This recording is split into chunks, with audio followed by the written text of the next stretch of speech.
Come on, go live. Okay, there we go. All right, and we are live. All right, so let me just I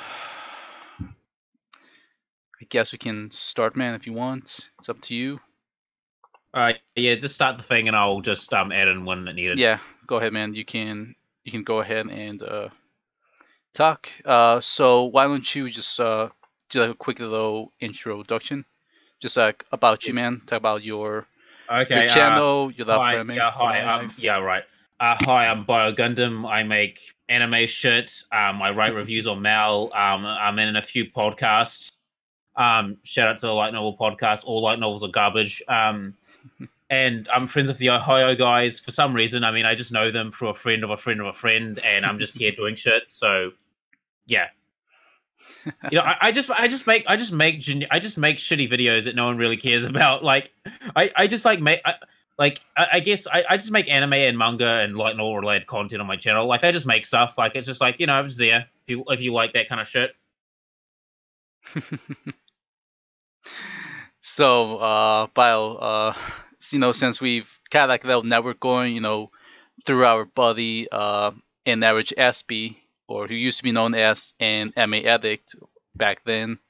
So you know, we've kind of like chatted. Listen, like as a guy who knows SB very well, he's going through some shit. Like I'm not going to go into too much detail here, but let's just say he's been going through some shit for the last couple of years, and I've just been by his side, sort of trying to help him the best I can. I mean, I'm trying. I mean, I'm like fucking 7,000 kilometers away from him or some shit. Mm-hmm. Yeah, I mean, you know, I think that's not including like landmass. Like that's just by sea.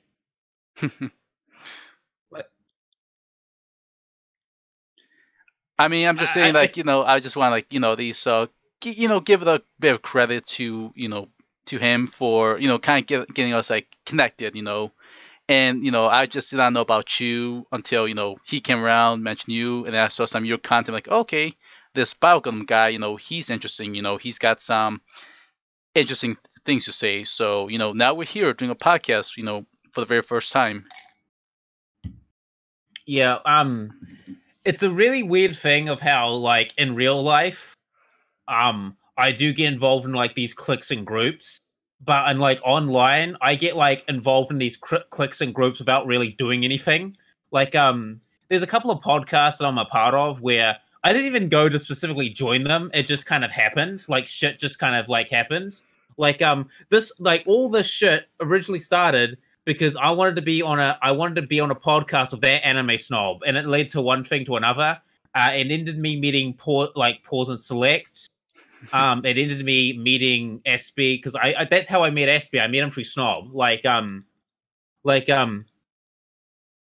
Even though I don't like some of the directions that like that anime Snob is been going of late with his channel. I mean, I have a lot of respect for the anime Snob, and he was kind of like a mentor to me in a sense. Mm-hmm. Like, if it wasn't for that anime snob, I probably wouldn't have met anyone here.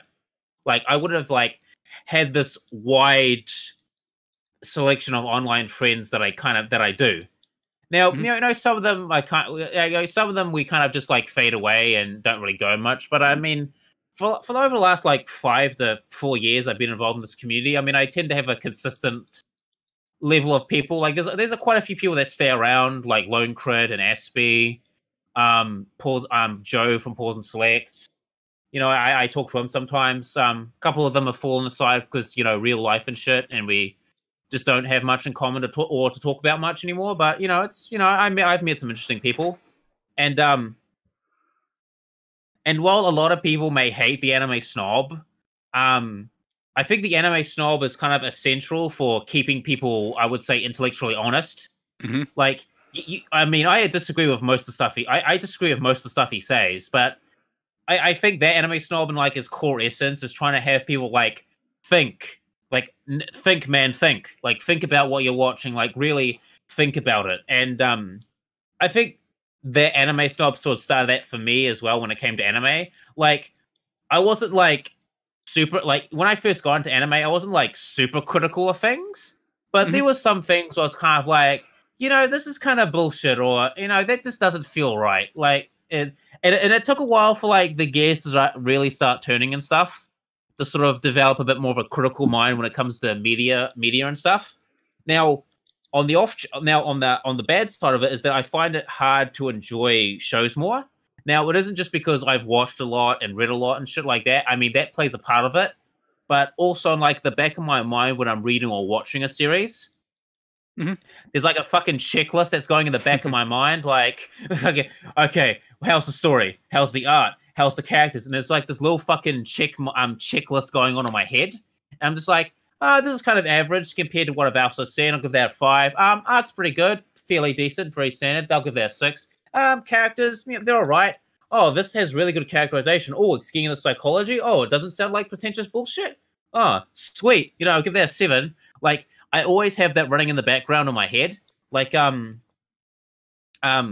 latest anime that I'm planning on watching later on is Gus Raki. It's one of those shows from the fucking 90s. I mean, I know a lot of people don't pay attention from shows from the 90s or fucking anything from the medium, from that matter. I mean, like, it's actually quite surprising how many like unappreciated gems are like from the 70s to 80s to the 90s. Like, there's actually a lot of good shit that I think people would like if they just got over the visuals being dated and the colors not being pretty. Right. And they would actually see that a lot of the stuff that they're praising or hyping today is stuff that's already been done or has been improved upon. Like, if you ever pay attention to my YouTube channel, I've been doing like a Boku no Hero overview. And now, while I literally do admit this, and the dude I do it with is Kaiser, that we do admit this, that we're being a bit overly harsh with some of the criticism. In fact, that I'm going to address in the next overview we do of Boku no Hero, because during our season 3 thing, Kaiser said to me that someone brought something up to him, and he talked me through it, and I was like, you know what, right? We didn't think about that, so we'll address that. So we're open to changing our mind about the series, but the main takeaway so far. So we're 3 seasons in right now. I haven't read the manga, so I don't know what's going to happen. But the main takeaway that we've sort of taken away from Boku no Hero is that it's so like middle of the fucking road, and that's the problem.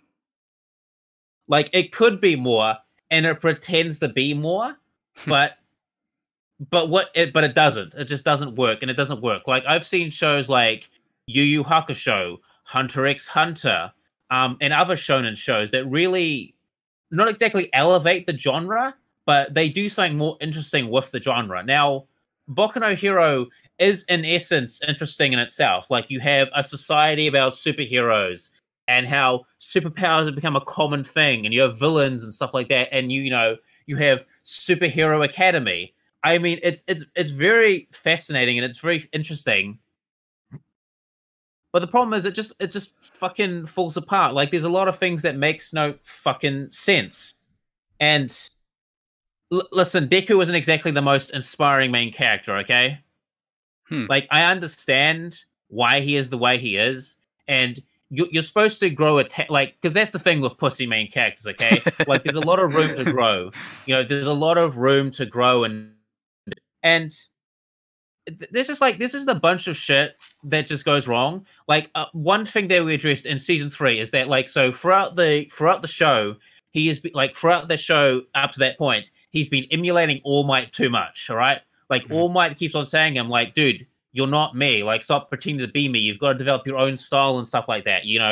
Because Deku throughout most of the entire show has been trying to fight like with All Might, and that's why he's having problems controlling his power. Now, in the second season, he comes up with a few abilities, like Full Cow or the Finger Flick thing, which was interesting and cool and isn't something in All Might's arsenal.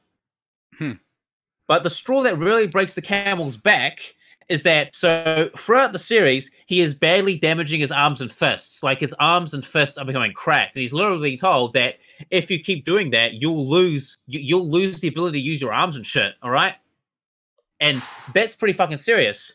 And he's been told this from fucking season 2, right? So guess what? When they're doing the training to come up with a new special move in season 3, guess what the brilliant revelation he comes up with. Yes, What? just guess. I can't guess, man. Like I haven't seen the show, and I think it's gonna be bad from what you tell me. Okay, I'll tell you. Yes, please. Using kicks. That's Kicks? it. That was the big brain revolution. Kicks, because all Might does is uses punches. So Deku's like, I'm just gonna use kicks. Huh? And I'm like, what? Like, are you fucking serious right now? Are you fucking serious? Like, 3 seasons, and it took you that like like almost 50 episodes. It took you like I don't know the exact episode count. I'll have to yeah, people who've seen the show will know that. But really, it took you that long to figure that out. Like, oh, I'll just use kick techniques instead. Like what? Are you high right now? Are you high? Now, by the way, Deku lives in Japan. Japan is home of several fucking martial arts, right? Right. And to me, it makes no fucking sense that wouldn't come up in the equation. I mean, okay, I'm not a fucking fighter, but I know, hey, I can kick, I can punch, I can scratch, I can use palm headbutts, Mm-hmm. Like that's just basic elementary school stuff. And you're telling me that a guy who comes from a country where several martial arts are invented it took him that long to figure that fucking thing out? Like, are you serious? Are you like what? And it's a bunch of other shit as well. So like Deku in the beginning, like the reason All Might chooses him as his successor is because he saved Bakugo. He showed quickness of action and bravery because he was going against the villain. Okay, I forgot to mention Deku doesn't have any superpowers. So at first, he doesn't have any superpowers at first until he gets given them. But basically, his school bully / I don't know, friend or whatever is getting attacked by a sludge villain. All right, Mm-hmm. and Deku bravely goes in to try and save his friend. Now that shows decisiveness of action. That shows courage, quick-wittedness, and definitely elements of a hero. Like Deku has proven that he can get shit done. Like he sees, like, there's a bad guy, I'm going to stop it. I am going to go and do that. And that shows quickness, courage, and fortitude of action. And that's good. That was a great moment. All right, that was a good moment. That showed quickness of thought. He's quick on his feet. He's got a bit of wit to him. All right, as far as like intelligence goes. All right, he's got a bit of wittiness, and I think that's good. But the problem is that in the second season, when him and so he's fighting the hero killer Stain. All right, and Stain was about to kill one of Bakugo's friends and another hero. Mm-hmm. And Bakugo, and I think his name is it Todoroki, or it's either Todoroki. I'm just gonna call him Fire and Ice Guy. And so he's with I think he's with Fire and Ice Guy and Super Sonic. Okay, mm-hmm. And they're fighting this hero killer. All right, yeah, and they manage to defeat him. All right, and then after they defeat him, and he's put in bars and jails. They get reprimanded by the chief of police because guess what? They didn't have their hero license. What? Like what? Now, I understand that what they did was reckless and dangerous, and they should definitely be reprimanded for that. They should be told, hey, that was incredibly foolish. That was incredibly dangerous. You could have been killed. Just be more cautious next time. Mm-hmm. Like, that would have been fine. But they have the cop fucking go up to them and say, like, well, I wouldn't want to, like, ruin your reputations because you don't have your hero license. And it's like, what? It's like, what? But didn't he save Bakugo without a license? But at the same time, it was like, but that was what got chosen to be a fucking hero in the first place. Yeah. He was trying to save another hero's life. He saved someone's life. And he stopped Sirius Sanic, like, because I should really fucking set up the plot more. Like, Sirius Sanic was going after Stain because Stain put his brother in hospital. And he wants to sort of avenge and restore his family's honor. And Deku and Fire Guy were there to say not only to save the hero that Stain was about to kill, but also stop Sirius Sanic from getting hurt or making a really bad mistake. And I mean, why? I mean, yeah, they should be slapped on the wrist for their reckless behavior, but I don't think they should be reprimanded for not having a fucking hero license. Like, if there's an evil thing happening, I think any hero worth their salt would do it. It's like, and I said this in the overview. It's like, you see someone getting raped in the middle of the street, but you can't stop them because you don't have your hero's license. It expired.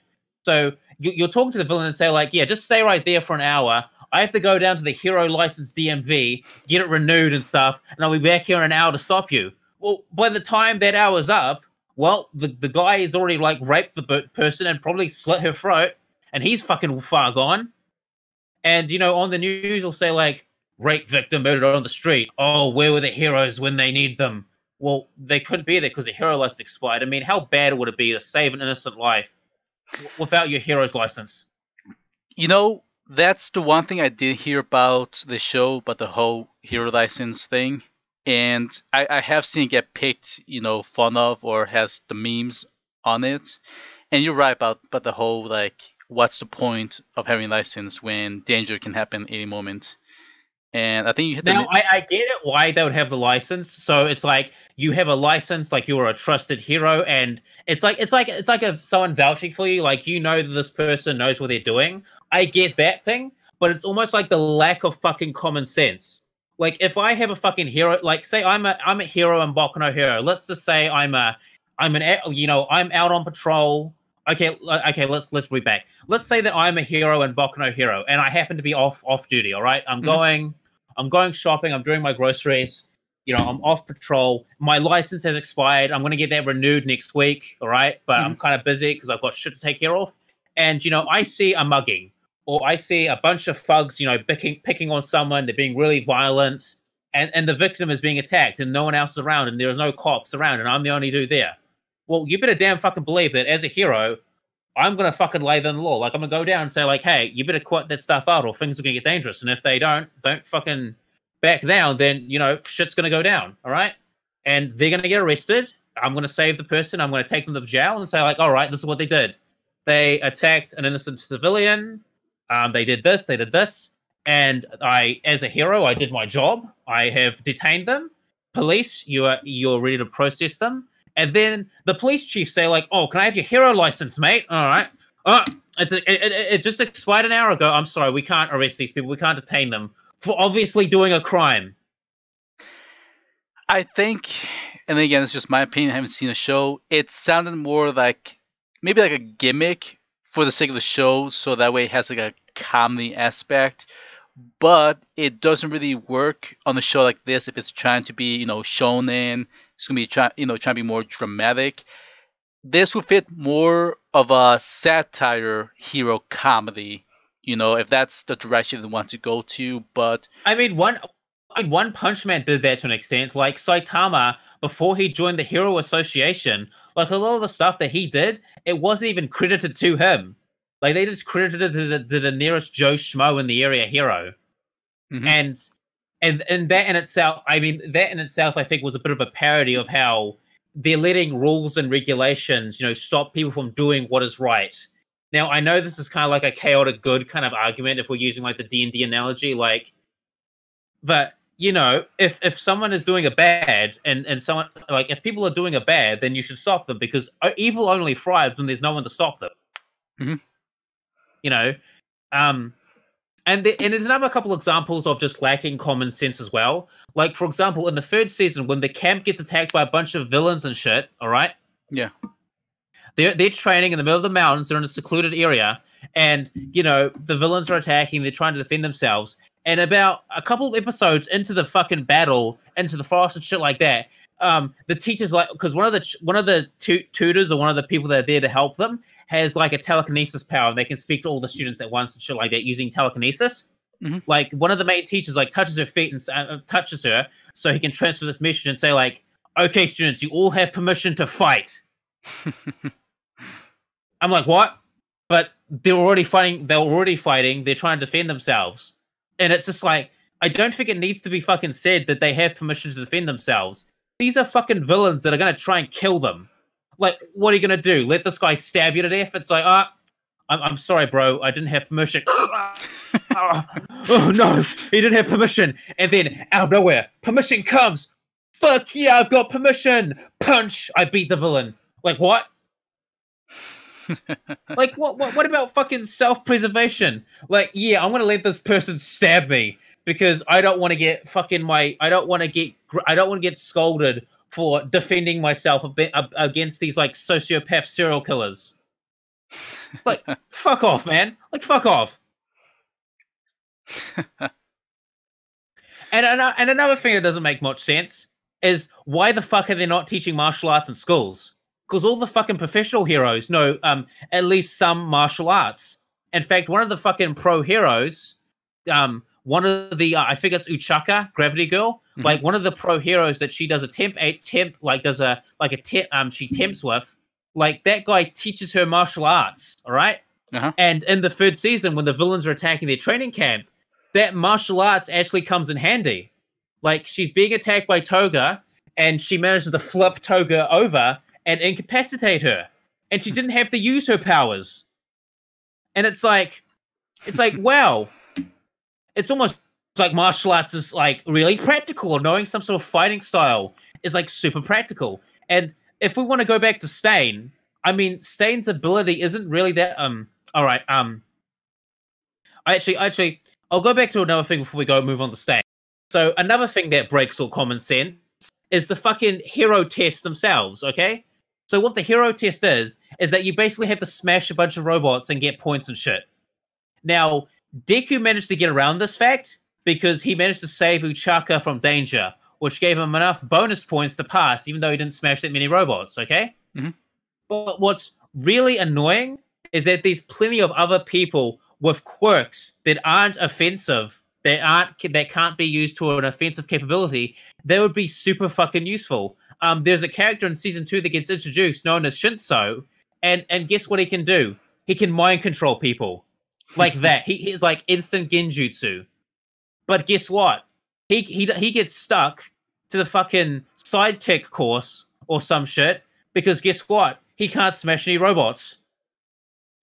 And it's like, and now he has to go to the sports festival and do well, and hopefully he'll get promoted or scouted out by a pro hero who sees some fucking potential, because apparently if you can't smash robots, well, fuck you.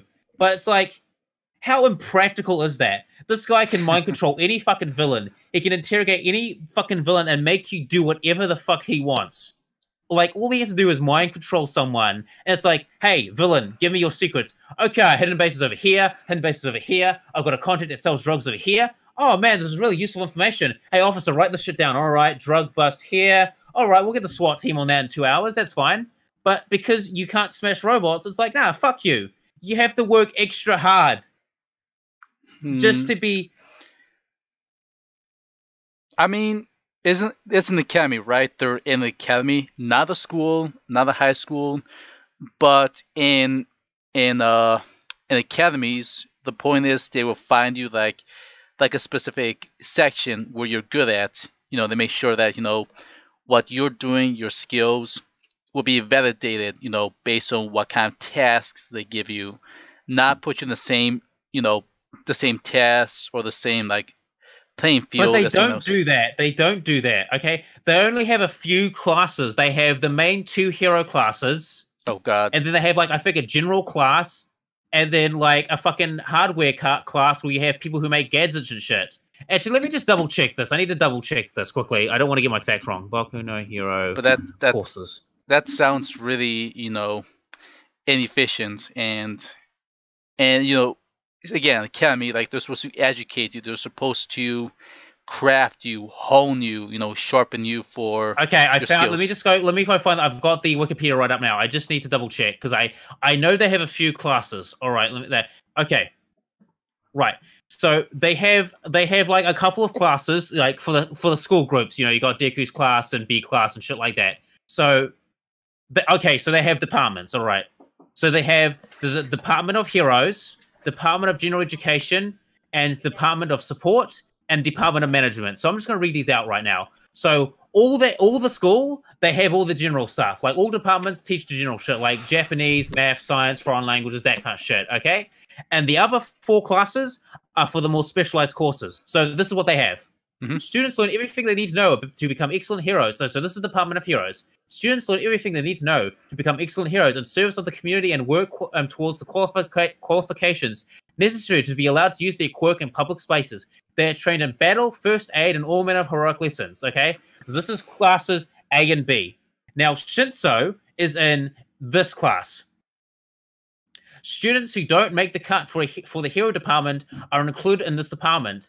It boasts a top-notch education with an eccentric lineup of teachers. The Department of General Education supports students aiming for college and other pursuits. It is also possible for students with exceptional grades to be transferred to the hero department. So a guy with mind control powers is apparently not good enough to be in the hero course department. What the fuck? Someone with mind control powers. That sounds familiar. Who do I know that is a hero that's actually ran their own school based on the same powers? I don't know. Professor X, Xavier from X-Men?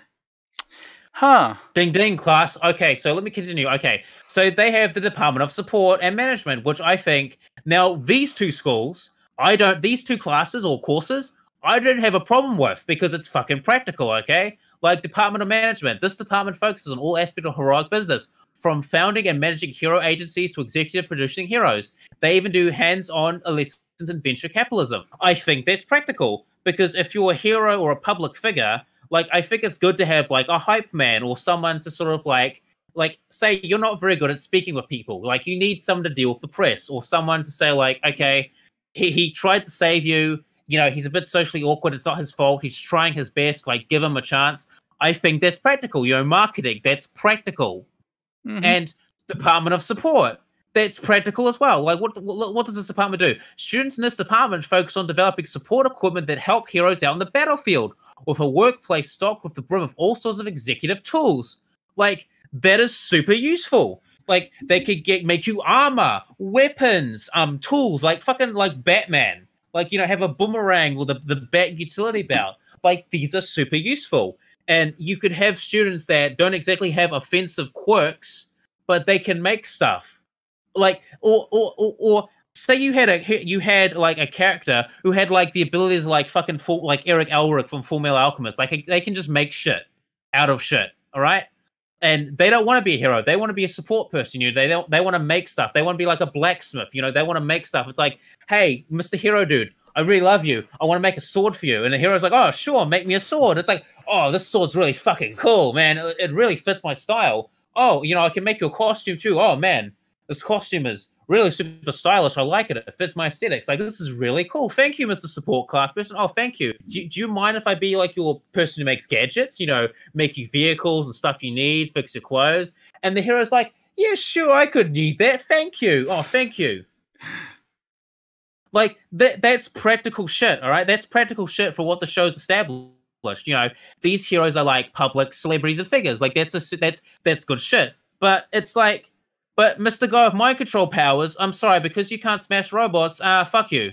Like, I'm sorry, you're going to have to work extra fucking hard to catch up to the students that have destructive abilities, all right? I'm sorry. Or can use their abilities in destructive ways.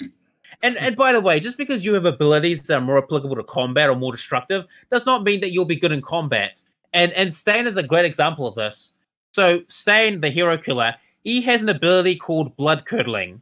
And if he like ingests your blood, he basically stuns you temporarily for it depends on like your blood type, but basically he will stun you and paralyze you for a set number of time. All right? So basically you're stunned and you're fucked, all right? And guess how he fights his opponents who are mid to upper tier heroes. He uses blades, and he's also a fucking martial artist.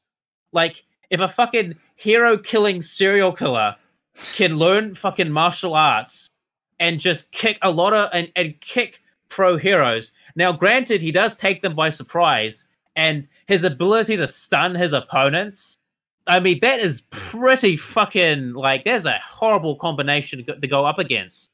But it's like, it just shows the practicality of how martial arts and having weapons is actually cool. Like, Stain uses blades and stuff. So...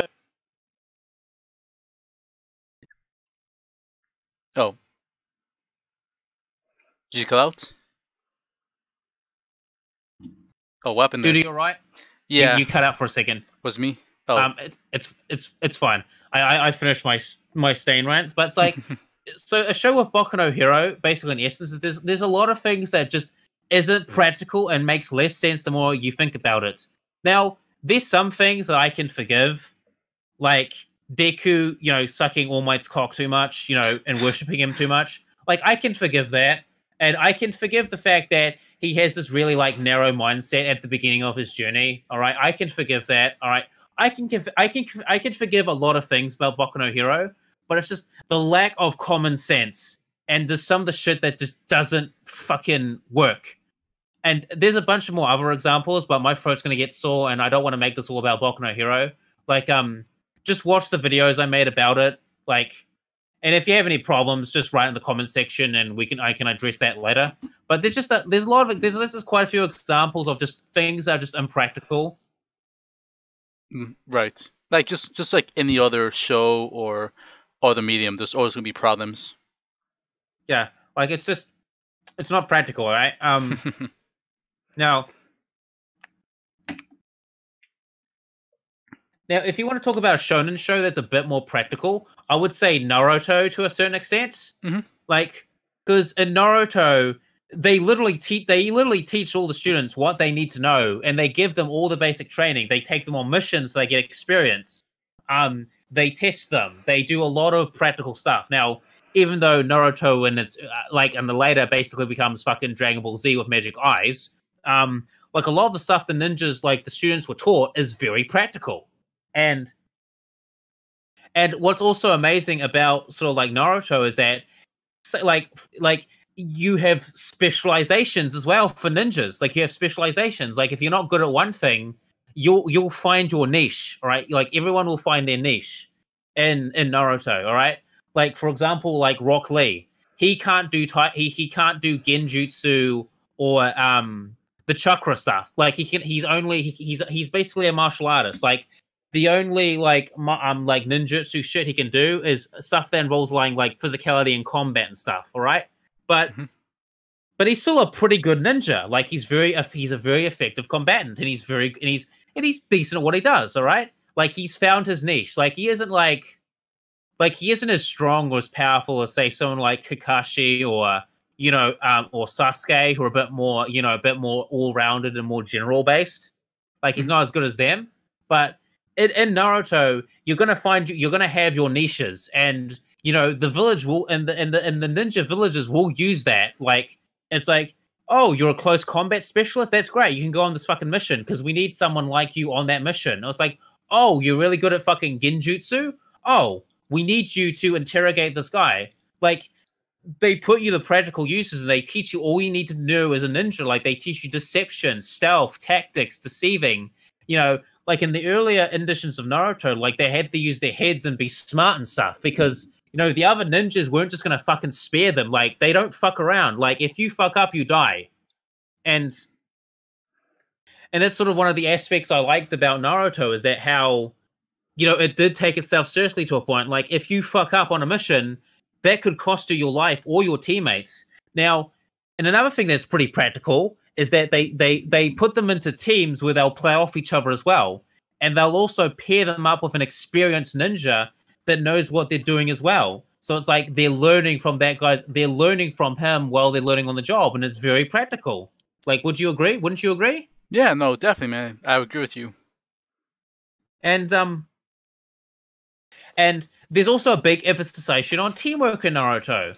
Like, it isn't just like in the original, like in the beginning, it wasn't just like Sasuke and Naruto body the bad guy. Like, it was them working together, Sasuke had his part, Naruto had his part, Sakura had his part, Kakashi had his part. Now, granted, I think he was more like a buffer to stop like the kids from dying, like them from dying, but that was the point. Like, they don't want like fresh recruits dying right off the bat. I mean, that's a serious fuck up if that happens. But it's practical training, like, and also they don't fucking throw the kids into situations they can't handle, and like, because in Naruto you have to prove yourself. Like, if you can't do a D tier mission, then they won't put you on D tier missions so they think you're ready. And if you train hard enough, and your sensei is like, hey, I think he's ready for the next step up. Let's take another mission. Let's see how he goes. I think he's ready. Like that's practical stuff. Like they're teaching you, and like, if only Boku no Hero was a bit more practical in that aspect, I think I would have a less problems with the show. Yeah, no, definitely, man. And like I said, there's always gonna be problems. Sometimes there would be glaring, obvious problems, but it's up to creators to kind of like fix that themselves, before it gets worse. So yeah, man, I'll blame. I mean, in Naruto aspect, I mean, it kind of got worse, but like, I mean, you have like these shonen shows that could be really fucking good if they just did a few things. Like, for example, Fairy Tail.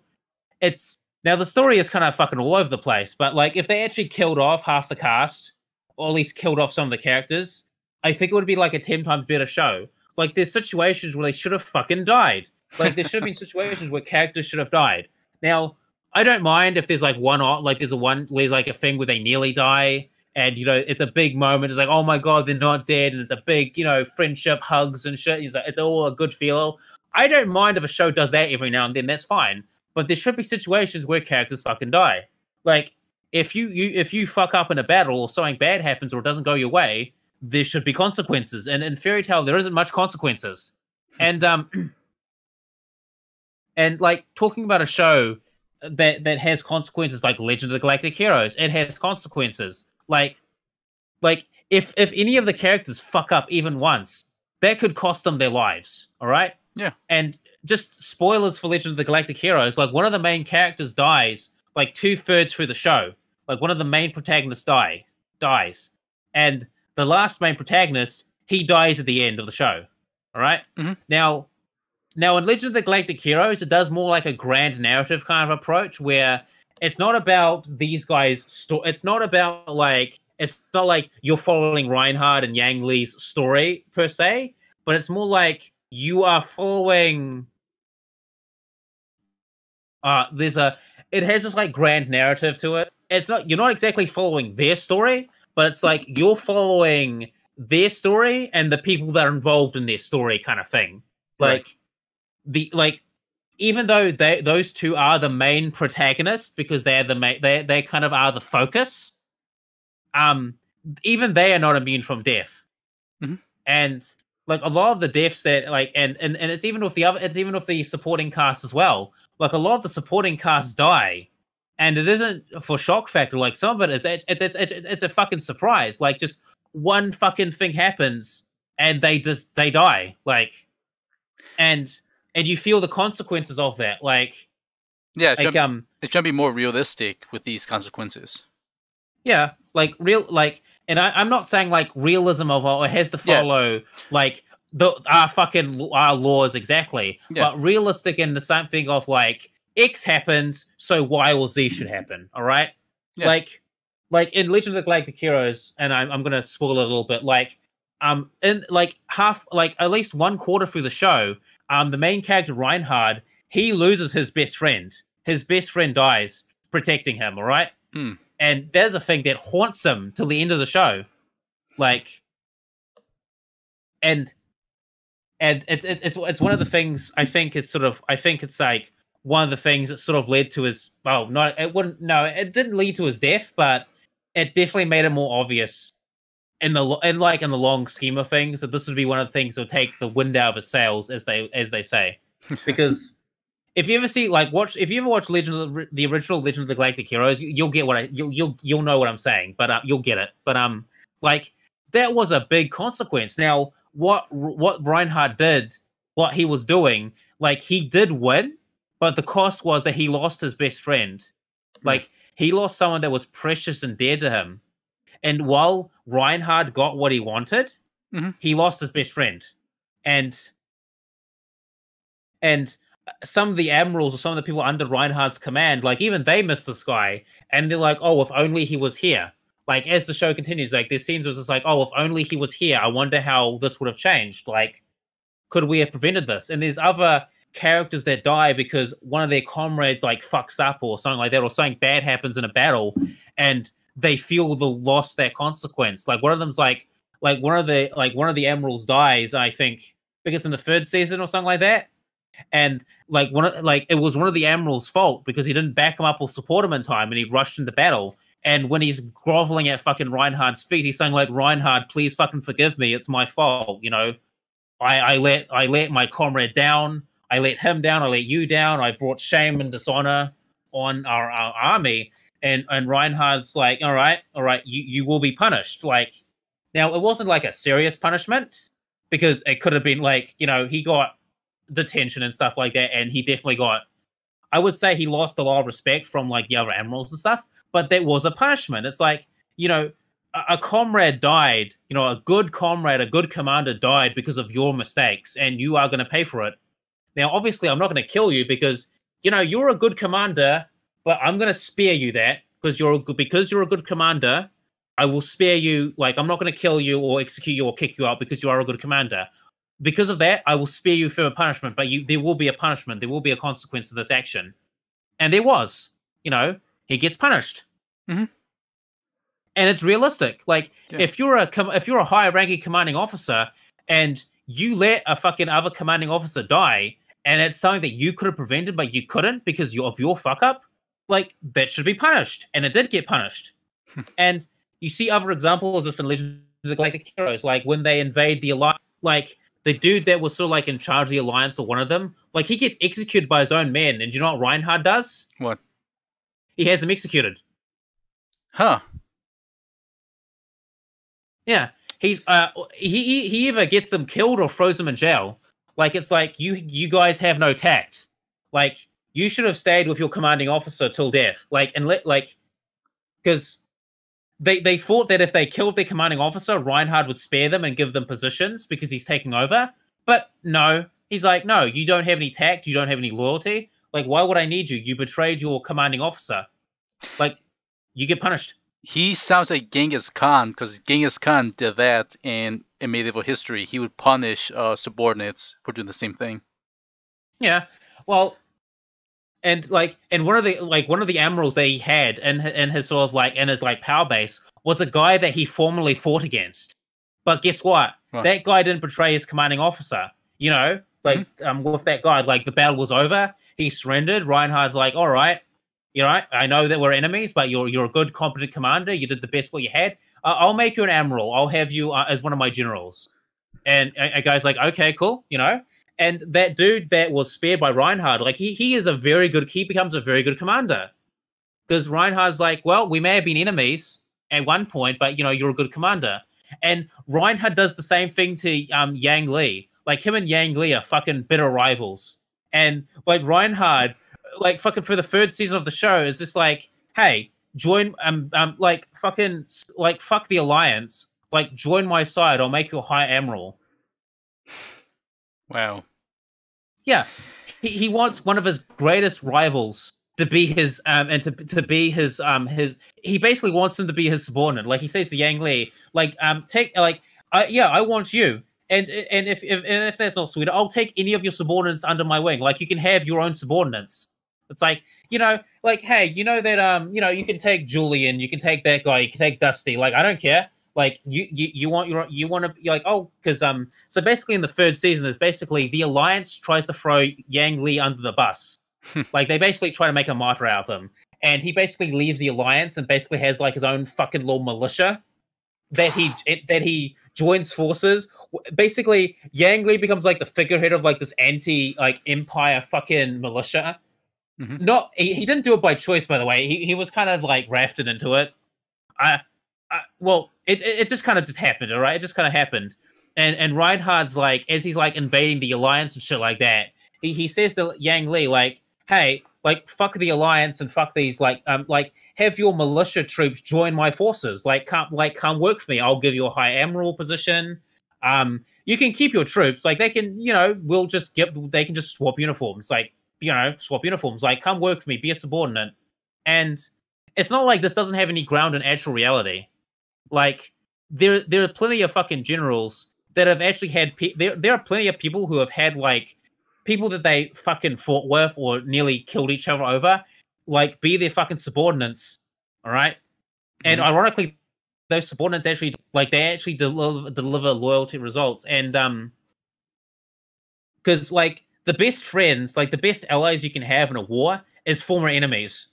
Like it is, and people may think that's actually ridiculous, but it's actually true. No. Like I said, it's Genghis Khan mentality. It's a Genghis Khan did the same thing. Like you either join his forces, or you be crushed by his own forces. Same thing. Well, yeah. Basically Reinhard gave Yang Li the choice. Like, come join me willingly. Like, I'll accept you with open arms. I'll accept your subordinates with open arms. You know, you'll work for me. It's all good. Like, come work for me, Yang Li. You're a talented commander. Like, you are being wasted by the Alliance. Like, I will take you to further glory and war. And it's like, and then when he's finished crushing the Alliance, he's belling Yang Li because basically he wants Yang Li to grovel at his feet. And basically he's like to Yang Li, it's like, okay, you wouldn't do this willingly, all right? I will force you to be my subordinate. I will force you to be by my side. And it's like, Jesus, like, he's putting a lot, like, he has a lot of faith in this guy. I mean, if you're going to this, like, I'll show you one of the openings, like Legend of... Obviously, I can't play that, for copyright issues, but I'll check it out after the podcast. You can't, like, you don't need the, like, so basically, so in the third opening of the original show, there's a scene. Pause that. So there's a scene that's sort of like at the end. Mm-hmm. Now, there's a scene where Reinhard is walking forward, and he's got like his cape flowing. Like you see the picture on the screen, like on the opening. Mm-hmm. Okay, so you see his cape, bliffling forward and stuff. He's very imposing. The cape, I would say, symbolizes how he's with large, basically. All right, he's large and in charge. And as he's walking towards the screen, the cape like sides to the side and goes back, like almost like it recedes. And Yang Li is walking right past Reinhard. He's walking past him. Mm-hmm. And as Yang Li finishes walking right past him, the cape starts flowing again.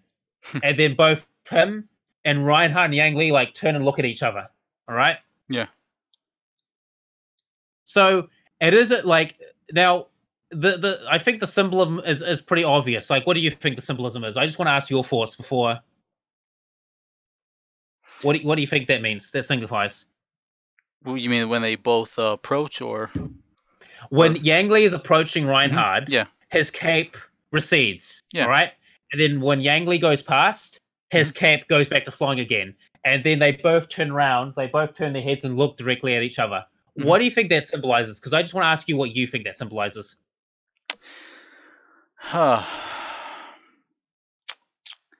That's a tough one, because if we're just basing off the cape, just the way it flows, I think a part of it like just symbolizes I gotta put that thought on this one, man. Okay, so I'll tell you my impression of what that view. So there's a lot of things you can take as context. Like, I take the cape flowing and receding as like Reinhard and Yang Li, they are equals. All right? Mm-hmm. They are equals. Because if you look at like the cape and stuff like that, it's flowing. It's almost like overshadowing his subordinates. So, like, as you see in the background, you see like the battle's going and his cape is flowing. Like, it's him like at large. Like, that's him at large. Like, he is the man in charge. Mm-hmm. But the cape recedes when Yang Li walks past. And it's like Reinhard acknowledges him as his equal. Mm-hmm. Like, you don't try and overpower an equal. He is a person that you respect, all right? Yeah. You don't, like, for someone that you respect and that you view as your equal, you're not trying to overpower him. In fact, you're not trying to overpower him. In fact, you're trying to empower him. You want him to be your equal more. Like, if you get stronger, you want him to be stronger because you respect him. He's your equal. He is your equal. And when they and I think also the receding is also in symbolization that, Reinhard has met his match. This is someone who will not bow down. This is not someone who will kowtow. This is someone who will meet him mono to mono. And as they directly sort of stare at each other, it's like, I always symbolize that as like Reinhard and Yang Li both know that while they don't hate each other personally, that they know they are destined to fight. Like, there can only be one, and there can only be one supreme commander, all right? Mhm. and they're going to prove themselves on the holy battle of war, on the holy battlefield of war. That is a good symbolism. I'll be honest with you, man. Like the way you Yeah, just like worded it. listen, money talks and bullshit walks. Like if like Yang Li and Reinhard, they have beaten all their fucking competition, but they've never fully defeated each other. They've basically tied each other. Essentially, they've been tied all the time, and and Reinhard likes that about Yang Li. That's why he wants to fucking recruit him, because he's an equal. All Mhm. right. And when he likes Yang Li because Yang Li gives him a challenge. Yeah. And he craves that fucking excitement and conflict. And I mean, I think the symbolism is apparent. Like even like they did meet each other once. Like this like he didn't just offer like Yang Li be a subordinate like twice. He offered it multiple times when he came into power. He's like, be my subordinate. All right? Because obviously he's too arrogant to say like be my equal. Mhm. Like he's not going to outright say that you're my equal, because he's the fucking galactic Kaiser. Okay, so just to spoil like the show, basically the Empire has this like it's basically like it's run by basically aristocratic nobles of this dynasty. Yeah. That Reinhard basically just kills them all and takes over, Mhm. and establishes himself as the supreme overchad. But anyway, like he isn't going to say that you're his equal. Like you're not equal to me, the Kaiser. I am the galactic emperor. I'm the god emperor. Fuck you. But he will never outright state that Yang Li is his equal, at least in public. But in private, he probably will. Mhm. Like it's like, yeah, Yang Li, you're my equal. That's why I respect you. That's why I want you. And it's like, and it's stuff like that that's really fucking compelling. Like, yeah, like Legend of the Galactic Heroes kind of glorifies war a bit too much. I mean, I think it's because of the fucking Prussian influence. I mean, the Empire from Legend of the Galactic Heroes is basically space Prussians. Yeah, that's what I heard too. I met a guy who's very knowledgeable. I'm not saying that you're not knowledgeable, but I had no conversation with another guy. I know. Listen, I'm not knowledgeable. I just know a bit more than the average Joe. All right, because I read books and shit. All right. I'm not arrogant to say I'm an expert. I'm not arrogant enough to say I'm an expert. But anyway, I'm arrogant enough to say I'm right on this. But anyway, but I mean, there is that. I mean, it doesn't like. I mean, it doesn't. It definitely doesn't sugarcoat it. But Mhm. there is the sort of like tinge of glory of war and awaits. Like and it makes you. I don't know. It just kind of gets you. It gets me pumped. Like it's just like, yeah, I kind of want to get involved in a battlefield. Like I want to fucking kick some ass. Like, and though rationally I'm like, I don't want to be here, but a part of me is like, I kind of want to do this. And the show kind of awakens that side of me where it's just like, glory of war, bathing the blood of, honor and duty and glory, and I mean, a part of me, I think that's just like, yeah, I would kind of want to do this. This sounds fun. Like, I'm going to go kick some ass. I'm going to get some glory and war. I'm going to get some, okay. But in that show, like, there was losses on both sides. Like, no one came out. It wasn't it's like Legend of the Galactic Heroes. It is not a show against good versus evil. Mhm. It's a series about people with conflicting ideologies on different sides and different factions fighting each other. Yeah. And I mean, some of the people that are on the same side, like they actually hate each other, but that's just fucking war in real life. Mhm. Like, I may not like my fucking commanding officer or one of my admirals or comrades, but I may not like them personally, but in like a military sense, I may have some respect for them. Like I may respect them as a commander or a combatant, and maybe that I will respect their sense of honor. And I think, and obviously it shows you the downsides of what these kind of mindsets can do to people, because like it even though it glorifies war, it still doesn't shirk away the horrors of it. I mean, they show admirals like literally executing their troops for not following orders, for breaking orders and military protocol. All right. Mhm.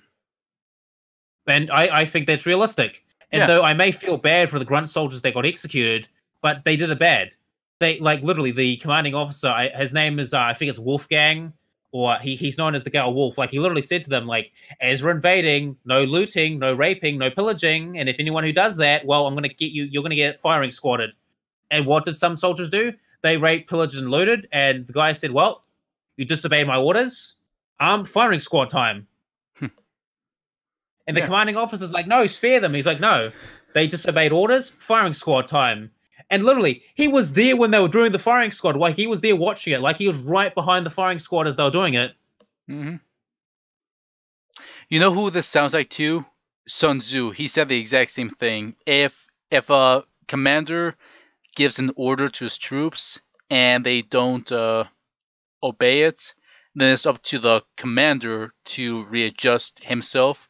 But if they do it again, then this time you become more severe, which is exactly what they do. You execute the troops. Now I understand why they did that, because I think as a male, I mean, if you've ever been in a fight or stuff like that, you have that adrenaline rush, you feel really fucking horny and shit like that. And in war, it's gonna be worse. Like, you got your adrenaline pumping, you probably slaughtered a couple of dudes. Like, man, you feel fucking real good. You're really fucking horny because you've been in danger, and it's like, because that's what males are like. Because that's your lizard brain. It's like, you're really horny. It's like, oh man, there's a really super hot fucking broad. After I kill this dude, I'm gonna fucking rape his wife and shit. And that may sound fucking amoral and shit, and it is, but that's just the human condition. That's just the fucking lizard brain. I mean, if you want to know why men can like fuck so many bitches at once and replenish like stuff like that so much, is because like men and like the biology sense we're disposable. Like, we're supposed to fight and die and fuck lots of bitches, all right? And and it sucks, all right? I'm not saying it's great and it sucks, but that's just the circle of life, and there's nothing we can do about it. I mean, it's understandable why those soldiers did it, but at the same time, they knew. I mean, not everyone's going to have the foresight of like, no, I shouldn't give in to these urges and instincts, because if I do, I'm going to die and I won't be able to do these things, like, have a wife, or, I mean, it's understandable. Like, in medieval era, they definitely had problems with this, where, there would be a looting, a bit of raping, a bit of pillaging, because, you got the adrenaline rush, you slaughter a couple of dudes, you're real good about it, and it's like, you feel super macho Chad, man, it felt super good, I'm going to do it to the next guy. And I get it. And, I've been in situations where I've had the adrenaline rush, I've got my anger peaking, I could fucking rip some guy's face off, I'm not going to stop until he's dead. Like, I get that. Or maybe I'm a bit more aggressive than the average person, who knows? But, I get that, I understand that. But, it's a commander's duty to rein his insubordinate troops. And many, while people may consider war amoral and stuff like that, it's part of the human experience, all right? I mean, as a child, like, I wanted to be a police officer or a soldier. Like, I wanted to be a mercenary. Now, that may tell you a bit about my moral compass, and I mean, if I did become a mercenary, like, a lot of the actions I would have taken, and if I was actually good at the job, like, would probably be like amoral and stuff like that. I'd be essentially murdering people for money. And you can judge me for all you want, all right? Mm-hmm. All right? Like, that's literally what I wanted to do, all right? All right? Yeah. And I know that's a bit intense for most people, but that's just kind of what I wanted to do. Like, I was kind of attracted to that sort of grind of it, all right? I don't really fully understand it myself, but it was just kind of like, just a part of me. It's just like, I kind of want to do this. Like, I'm aware it's dangerous and stuff like that, but I just kind of want to do this. Now, obviously, I can't do this because of health reasons, which annoys me to no fucking end, but it's whatever. I mean, I'm getting into tech and IT, and that's going to be like, something else. And, I can let out my aggression on other shit as well, but, like, war is a fundamental aspect of the human experience, and just to say, like, yeah, it can be horrible and stuff like that and stuff, and amoral, but it's part of the human experience, all right? Yeah. Now, would world peace? Now, I would love for fucking world peace. I would love to not get into fights and, not deal with assholes, but we don't live in that world. Sometimes, you have to throw down, all right? Mm-hmm. Like, and if someone dies or you kill someone in self-defense, well, it's like, meh. Like, and okay, this may be very amoral of me, but I've got a completely different way of thinking from most people, and I've been reminded that constantly throughout my life. But if you're a soldier or a warrior, like, you have different priorities, you have a different morality, all right, from the average citizen or a common Joe. And while you can judge them for their behavior, they're just like, there's literally people that love fucking taking part of war. There's just people that have never been fucking happier after, I'm like, there are some people that are so fucking happy to go out to the battlefield, they just can't help it. Like, conflict is all they fucking know, and they love it. They thrive off it. And you may consider that, like, sociopathic or serial killery, but, It's like, well, they have a purpose in society. Am I right? Like, what are these people supposed to do? All right, if you don't put them in the army or some place where they can let out that aggression, like, what are they going to do? All right, what are they going to do? And while I may not like certain aspects of like, police brutality or being overly authoritarian to certain people, because obviously, it's a balancing act, all right? Like everything's a balancing act, but where are those people going to go? All right? Mm-hmm. Like if you have these hippies of like, oh, make love, make no peace, bro. No, bro. Like they're completely ignoring the human experience. They're completely ignoring the human experience. I mean, fucking aggression is literally hardwired into like male DNA. All right, we have testosterone, we have adrenaline.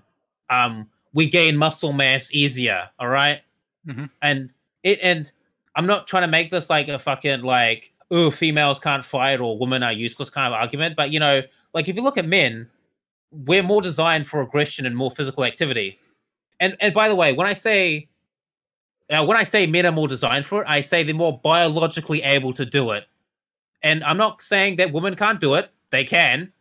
It's just like there's a difference between you can do something and you shouldn't do something. All right.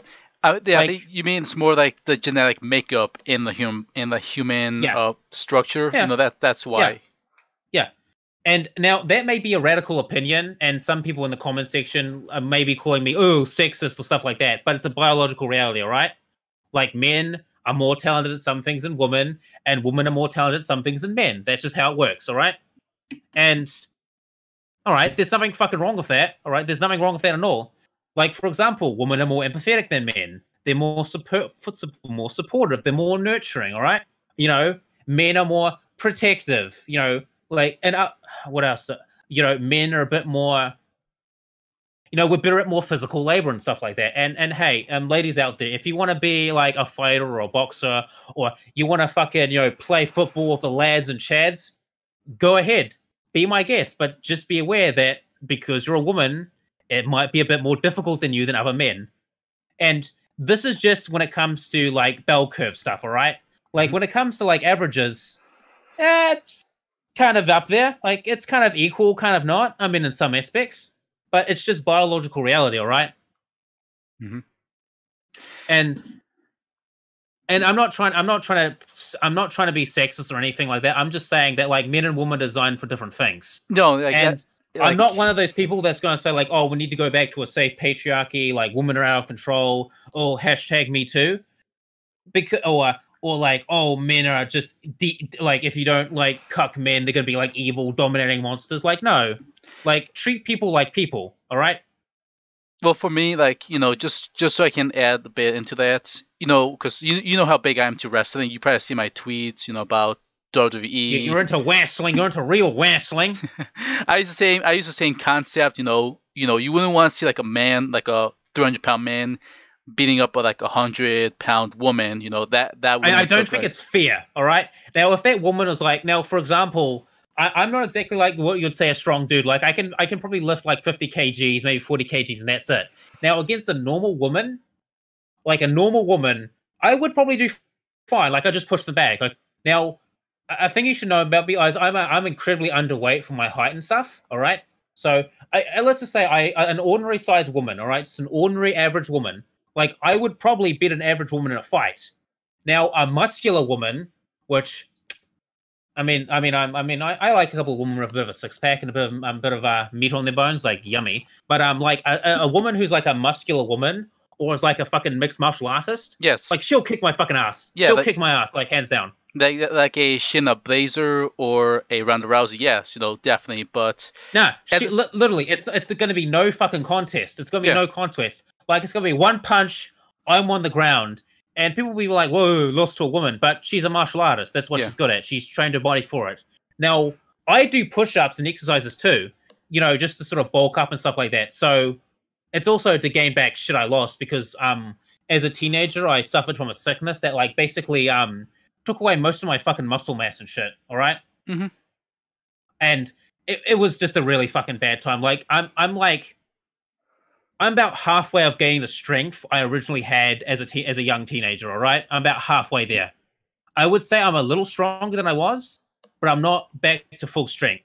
Right. But you know, and also I need to work on my fucking diet as well. But I'm getting there slowly. It's just a slow progress, and I have to take it slow because of my health issues. Mm-hmm. All right.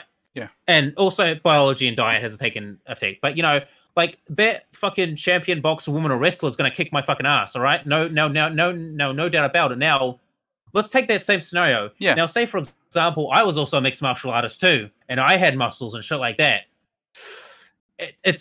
I have a pretty good chance of fucking winning. I'm not gonna exclude her from winning, but I have a higher chance of winning now. If like say I now say for example I have muscles now, and I'm a bit of a martial artist, I have a higher chance of winning. All right, yeah, because men are more biologically able to fight and stuff. Yeah, we're more biologically designed for that stuff. All right? Mm-hmm. Not saying now, ladies in the audience, not saying you can't. All right, just saying that you know. And it's like I see these like I go to my university and they're trying to like have all these women go into STEM. Well, it's like I've seen very few women into STEM. Like there's some people that go into it, they're a bit interested, but many of them like drop out or fail. And those who really stay are really talented, are really good at it.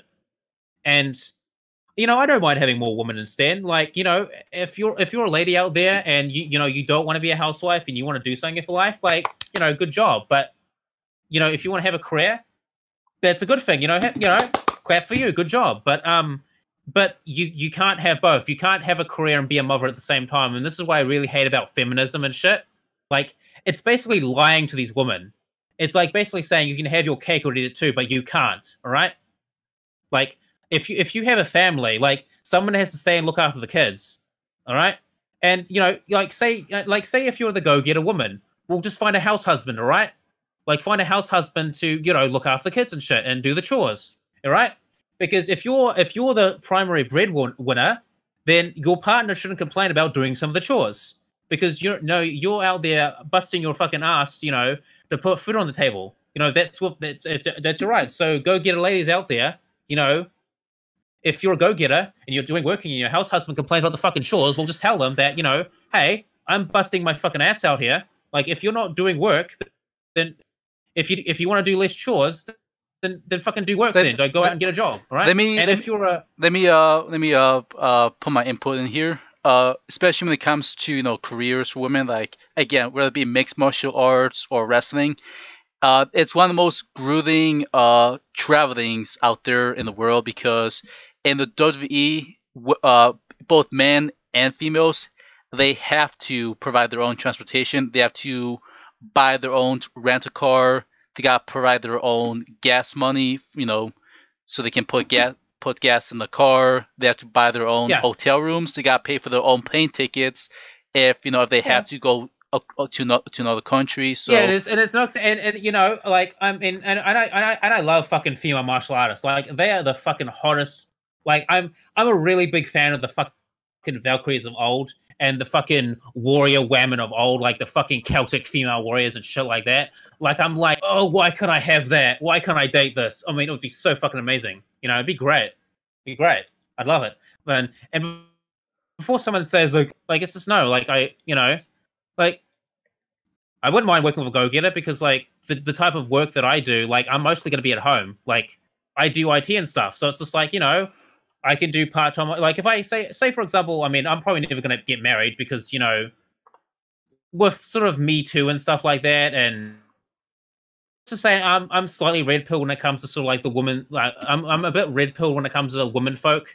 Like I just don't think I'm cut out for family life. Like I'm not cut out for that stuff. But you know, just like, you know, there's something I find more attractive than a fucking woman with muscles or who's a martial artist or who could kick ass. Like I'm just like vroom vroom vroom, like yummy. Yeah, yeah. Like you've seen my because to me it's exciting. It's different. Like most of like or you know, I like women that's exciting. Like most of the women that I meet, I find them so fucking boring and vanilla. Like just so boring. Careful there, man. You know who might be hearing this. But go on, man. Go on. Don't let me interrupt you. Like I know it's just like, I mean, it's just like, it's not like you don't interest me, but I just don't find you like exciting or interesting or like, you know, I have female friends and I have friends and, you know, I treat them like individuals. Like one of my friends, She's a social worker. Like, we've been friends for about almost 10 years. Mm-hmm. But our relationship is very different. Like, she's a friend. She's a very good friend of mine. And the relationship dynamic is very different from what I'd have with my male friends and stuff like that. All right? Uh-huh. It's different. And I've met all sorts of fucking interesting people, like online and in real life. But the dynamic is different. But she's a person, all right? Mm-hmm. And, she's a person at the end of the day, and she's my friend, and we get along, we exchange gifts. She hangs out with me sometimes, we get along. And she's a person, right? Yeah. And that's what majority of women are to me. They're just a person. Or, I mean, this may sound bad, but background decoration, all right? Like, okay, go ahead. You don't interest me, all right? I'm sorry. I mean, I can be your friend, and maybe I'll have some sort of interest, but it's never going to be in that way, because it's just like, I'm just not cut out for family life. I'm just not cut out to be that type of person, because that's just not me, all right? Yeah, because you want to be a bachelor. Yeah. Now, if I get a partner, whether it be male or female, I don't really care. Like, I'll literally state off the bat, like, any hole's a hole for me. Like, I don't really care. But it's like, if I have that, if it happens, it happens. Like, I'm not going to, make a big deal of it, be a big deal of it. It's just like, all right, that's fine. It's like, I've got this nice girl. She's kind of sweet. We got a little thing going on. We've got a few sparks, and, that's nice. Or it's a dude, we've got a connection. We've got a little sparking going. So, yeah, it's fine. Like, I'm fine. Like, but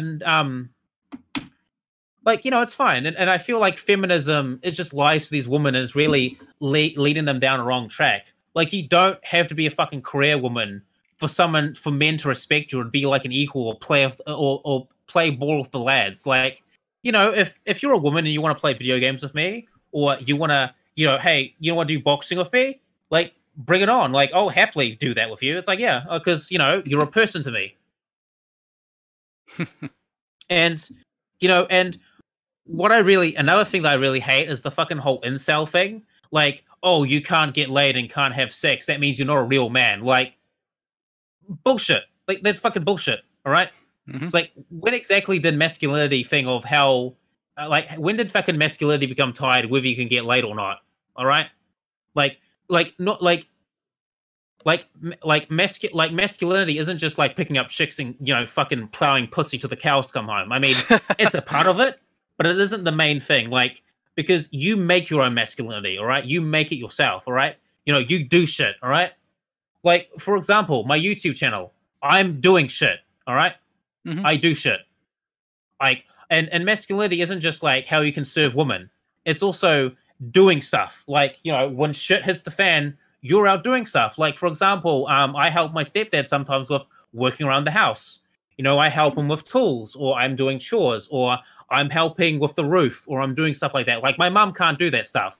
Yeah, and right. My mom is even in a worse condition than I am health-wise. Like, I can do basic stuff around the house. Like, I help my stepdad fix the roof. I help him with some stuff, all right? Or I help him lift things, all right? Yeah. And, my younger brother will be doing that stuff too when he's older as well. Like, I'm doing the chores. Like, who's fixing the roof? Who's doing the stuff? Who's fixing stuff? Well, that's just me, my stepdad, and, eventually my younger brother. We're doing these things. Like, and I'm not going to expect my mother to do those things, not especially in her condition at the moment. Like, she's not very well. And she has her on and off days, but my mother isn't that type of person.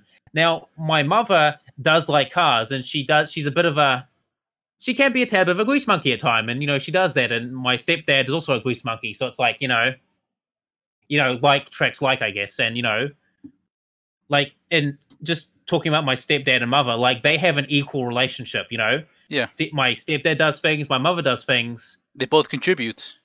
Yeah. And while my stepdad does pretty much have authority of the house, Yeah. he does sort of have that light patriarchy that we're talking about a bit before, that I think some people are sort of asking, like, in Western societies, we need a bit of a light patriarchy. Like, I don't think that's too bad. Like, just a little bit, just calm down, dear. Like, just a light, firm hand. But, like, they're both equals. Like, yeah, they'll argue a little bit.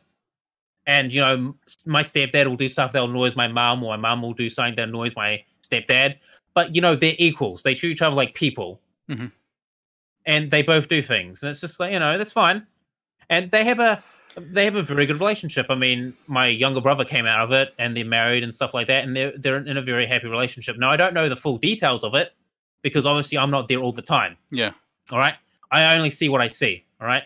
Now they do live next door to me. All right, because I live in a very close knit family, but you know, they're equals. Like my stepdad doesn't treat my mother like an object or abuse her or be like fucking pimp hand slap patriarchy I Yeah. rule, which he could easily fucking do. I mean, the guy is like 6 foot. The guy is 6'4". All right. Yeah. Like the dude is massive. He's a tall He's a cool Scottish guy. I mean, he definitely won the genetic lottery, I think. And you know, back in his days, he was a bit of a ladies' man. Like he was telling me this kind of shit, and I'm just like, dude, I'm a little fucking jealous, man. Like, were you the fucking Chad? Like, I mean, you've seen that. You've seen like the Virgin versus Chad meme. Yes, I have. You keep posting on Twitter.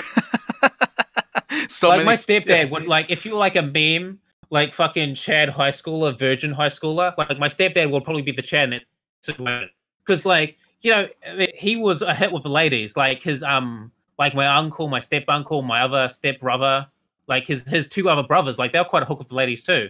So obviously, you know, they've got a bit of a Chadness to them. They probably them being incredibly tall as a part of it. But you know, like you know, they won the genetic lottery and it's like, you know, and talking about like masculinity, it's about doing stuff, all right? Like it's like doing shit and going out there. Now, obviously, I'm not the greatest person to talk about masculinity with because, you know, I'm a fucking like I live in my cave most of the time. Like, you know, I'm basically like an antisocial hermit. You know, I only come out of my cave for fucking food or D&D. All right? All right, so for people in the chat that says like, "Oh, you're not a real man," all right? I'm not probably the person to talk about masculinity with, but you know, when it comes to the core of masculinity, it's like getting shit done. Like I'm doing this, all right? Like that's masculinity to me, and it's not fucking toxic or anything like that. It's just it's fucking human nature. It's like because women have their own fucking cliques and quirks to them as well, along with men. All right, Yeah. and fucking it isn't now. I'm not for fucking a super abusive testosterone steroid induced men who are like just beating people and being like a fucking dick. All right, now that can be a bit toxic. Like you're just being an asshole, bro. That's like, just chill, bro. That's caveman mentality. Yeah, like it's not like Grug beats wife, Grug gets sex. Like no, stop that. Like, all right, no, don't do that. That's not masculinity. That's just caveman bullshit. Because you can be more than that. Because the thing with like men and women right now, because there's definitely is this sort of like effort to sort of demoralize men and empower women, which I think is a horrible idea. And just bear with me. I think it's a bad idea because you're upsetting the balance. All right, okay. Now, granted, men and women aren't equal. All right. Now we are equal as human beings, but we're a sexually dimorphous species. All right, we complement each other in different ways. All right, so men and women are equal in some regards and not equal in others. All right, and I think people need to accept that. And just empowering women is really just. And there's a lot of other channels that make this argument too. Really, like empowering women is, I think, bringing out the worst in women. All right, and in the Dark Ages, they knew this too. Like, there's a lot of like allegories and stuff like that. Like, there's this video that Sargon of the Card did, and it's called, you know, the Quest for the Red Pill. All right, and I'm not going to go for the full story. You can look that up yourself, or this video might be flagged for being sexist. But you can look it up yourself. Just look up Sargon of the Card Quest for the Red Pill, and it's a story about it's a story about King Arthur, and basically King Arthur gets basically cornered by this knight, and this knight's about to kill him, and the knight says to him before he kills, I'm forgetting how the story goes, but basically Arthur gets cornered and he has to swear an oath. He has to swear an oath of what woman most desire. All right. So him and one of his compatriots, one of his knights, I think it's Guinevere or something like that. I'm going to keep the short of it. So him and Guinevere for the entire year go out throughout the kingdom and asking women what they most desire, and they get a mix of things. Like, you know, women desire, you know, a strong burly man. Some desire, you know, a sensitive literature man. Like some desire, you know, to be reveled, you know, have a man who's like very, you know, sexually active, like boom, boom, boom, you know. and they go out, throughout the kingdom asking these questions, and then they come across this incredibly ugly hag, she's opulent and rich as fuck, but she's like an incredibly ugly hag, and she's just awful. She's just such a fucking bitch. And Guinevere or King Arthur ask her, "What do women most desire?" And she says, "Oh, to control men, to be with powerful men, so they can control the world around them." Huh. I may be getting some of the facts wrong, but look up this video yourself. I'm gonna have to after this. Now, before someone screams sexism, that's just science, all right? And I don't think all women are like that, all right? All right? I'm not like one of those people that are like, well, all women are evil and yada yada, but I feel like empowering women is bringing out the worst in women, and depowering men is bringing out the worst in men. Because I think one of the key aspects of masculinity is doing something. Because I feel good when I'm doing something. When I go to work and do something, I feel good about it. I feel good because I have a purpose. It's like I'm not just lazing around and doing nothing with my time, with my life. All right. I'm doing something, and it feels good. I think it's just the wording of those words, like the meaning behind it. Like, what does empowering mean? What does masculine mean? I think that's where the wires get crossed, or like the message. Okay, I'm going to say femininity and masculinity. All right. Okay. I think it's bringing in the worst of both natures, because you're tipping the scales. All right. And if any show can tell you, when you tip the scales of balance, the world, it's like Darwinism. It's like, you've got to have your yin and yang. Both have to be in perfect sync and harmony. And when you disrupt the balance, chaos happens. All right. Mm-hmm. And I feel like this is one of the things of the modern world is now. I'm a bit pessimistic. I do think things are going to get worse, but just the absolute shit show overall is, I think the world is a bit of a shit show at the moment. And I think if you pay attention to the news and the world in general, there's definitely some more shit show shit going on. And I think it's more about these kind of times. It's the times where everyone has a fucking political opinion. Every Joe fucking schmo. Fuck, I'm guilty about it. I mean, I'm supposed to be apolitical, but I'm going about this fucking almost political tangent about sociology and shit. So, I mean, you can ignore me for all you want. I mean, I could be wrong about some things. Who knows? I'm not a fucking professor. So, just take my words for a grain of salt. Okay, take all my grains of a world of salt, all right? Because I'm not a political commentator. I'm not a fucking expert. I'm just calling it as I see it. And if I'm wrong, then I'm wrong. And if I'm wrong, then I'll rethink my opinion, all right? Mm-hmm. In fact, this opinion that you're hearing right now, it's just something that's been brewing in my mind a little bit because, and further down the line, that opinion may be a bit more fleshed out and more detailed. And if there's a couple of things I got wrong, then I will correct it. That's fine. So no one has to screech sexism or misogyny in the fucking comment section. I'm not making those arguments. Save that for someone who is. But I feel that all the shit's going on. Every fucking Joe Schmo has an opinion. Even me, a fucking person of autism from New Zealand, has an opinion. And every Tom, Dick, and Harry is like, oh, Orange Man bad and yada yada, or oh, the politics and the Twitter outrage mobs and shit like that. I really think it's bringing out the worst in humanity, because humanity as a race is very much it is so much full of so much beautiful fucking things, but also it's almost like humanity can be the greatest people fucking ever, and then the next moment be the devil fucking walking. And I feel that's part of the human experience.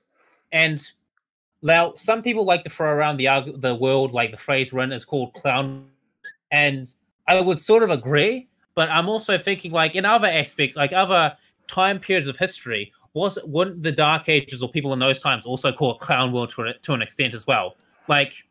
I do feel that. Now, I'm not an expert on history. I've only read a little bit, but from what I've read, you do have these sort of moments in time where it's kind of shit has hit the fan, and it's almost like a clown world in a sense. I mean, I think maybe just again, people, I think maybe they're not finding the right words. They're not finding the right way to express. Okay, well, you can disregard this argument and whatever, but this is just a thought I've been sort of mulling over as I sort of learn more about the outside world, because I like to watch people and observe things, because as a person with Asperger's, I don't understand people. I don't think how normal people think. All right, and a lot of people find that offensive. A lot of people. in lesser extent, find me creepy or weird. All right, in real life, and some people find me very irresistibly attractive for some reason. I don't know. I get. As a person, I'm a very mixed bag. But apparently, I'm very memorable for some reason. Like a person, once they've met me, they'll never fucking forget me. The second they see me, they'll remember me again. It's like I have that effect on people. I don't know what it is. Maybe it's the autism, but I feel like a lot of people just have their priorities mistaken. Like do what makes you happy. All right. Yeah. Like, and I feel like men get lied to a bit as well. Like they're told, like, oh, you have to marry, you have to have you have to have a family. Like, why? What gives you the right to tell them what would make them happy? Like, what makes me happy? Being here and chilling with my bros makes me happy. Makes me happy. Like, I don't need some fucking bitch tying me down. Like, fuck you. Like I said, I don't need some fucking like gay twink like tying me down. Like, it's like, no, I'm just happy where I am at the moment. Like, where I am in my life at the moment, I'm just happy where I am. It's like I've got school coming up. I'm getting into IT. I'm doing podcasts. I'm looking for a job. I'm trying to get my license for my motorcycle. I'm running a vampire game in a month. Like, I'm happy. Now, I experience emotions differently from most people. Mm-hmm. Like, on most days, I'm just like a 5 out of 10. Now, at the moment, I'm like a 6 out of 10. So I'm slightly more happy than I usually am. All right. Mm-hmm. But that I'm doing something that brings me joy. I am doing something that's my passion. Yeah. And I think I'm not going to throw myself into shit that I'm not ready for or don't want. Like, I mean, it's like, hey, if a girl likes me and we hit it off, or a boy or a man, if a woman or a man likes me and we kind of hit it off, I'm okay to trying it. I'm okay to trying something. It's fine. Like, I'm open. I'm open to it. Like, it's like, oh, let's see how this works out. If it goes well, it goes well. If it doesn't, it doesn't. But I'm not going to be like, yeah, I'm on the prowl, like I'm lost and I'm found. I'm on the hunt. I can't about that. I can't about that, man. Oh boy, you were singing there for a sec. Yeah, I'm not. That's not my priorities. Like, Well, and also, like, I was going to say, go ahead. Like, there's a whole fucking world out there to explore and stuff like that. Like, I've got thousands of, I got tons of PDFs on my books about history, philosophy, religion, and right next to me, I've got a bunch of books about fucking IT, computers. I'm reading a book right now about the nature of leadership. I've got a book about economics and microeconomics and sociology and psychology and all that shit.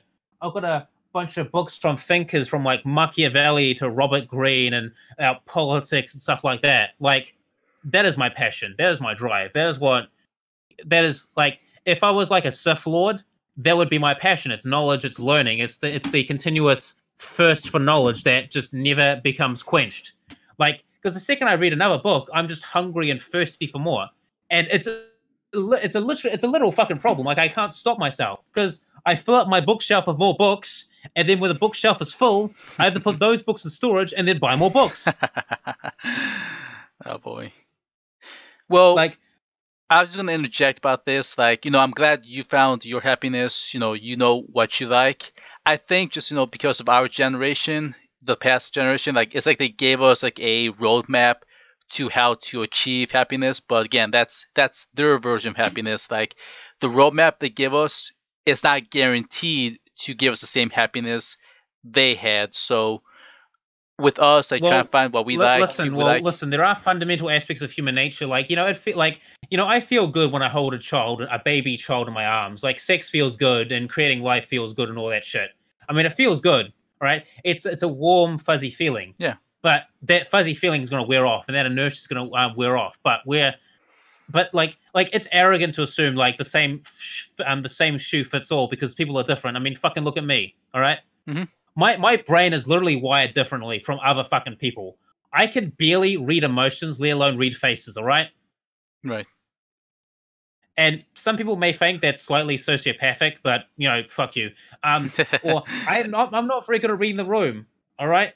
I literally I don't give a shit about social standings or pretentious bureaucratic nonsense. Like, I'll just say it is. Like, if you're being a fucking asshole, then I'll call you out of it. Like, I don't care if you're the king or queen. Like, fight me, bitch.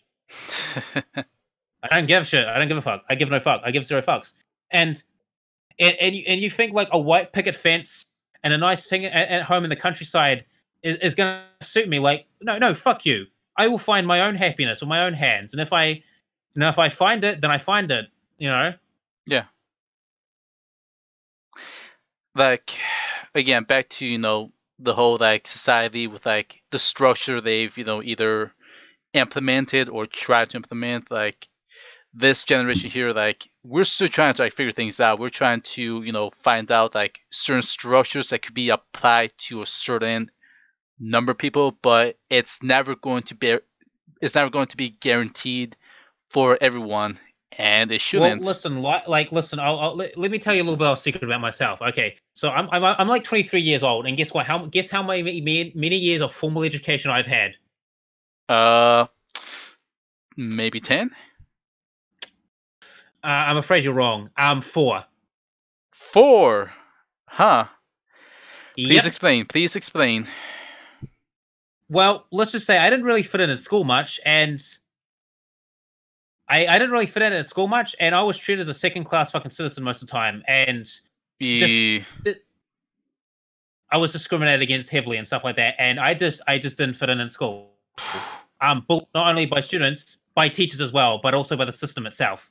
All right. Yeah, that's one school tried to take me off my mother and my mother, and they accused her of being like abusive and being a bully. All right. What the hell? Listen, just all sorts of shit happen. All right. Now, I would say with college added on, I would say it adds like another 2 years to the mix. All right. But as far as like primary or elementary school education is concerned, I've only had 4 years. So, do you want to guess why I know the things I know, or why I have the perspectives I have? I'll take a wild guess. You either found people that treat you as a person and not second-class citizen.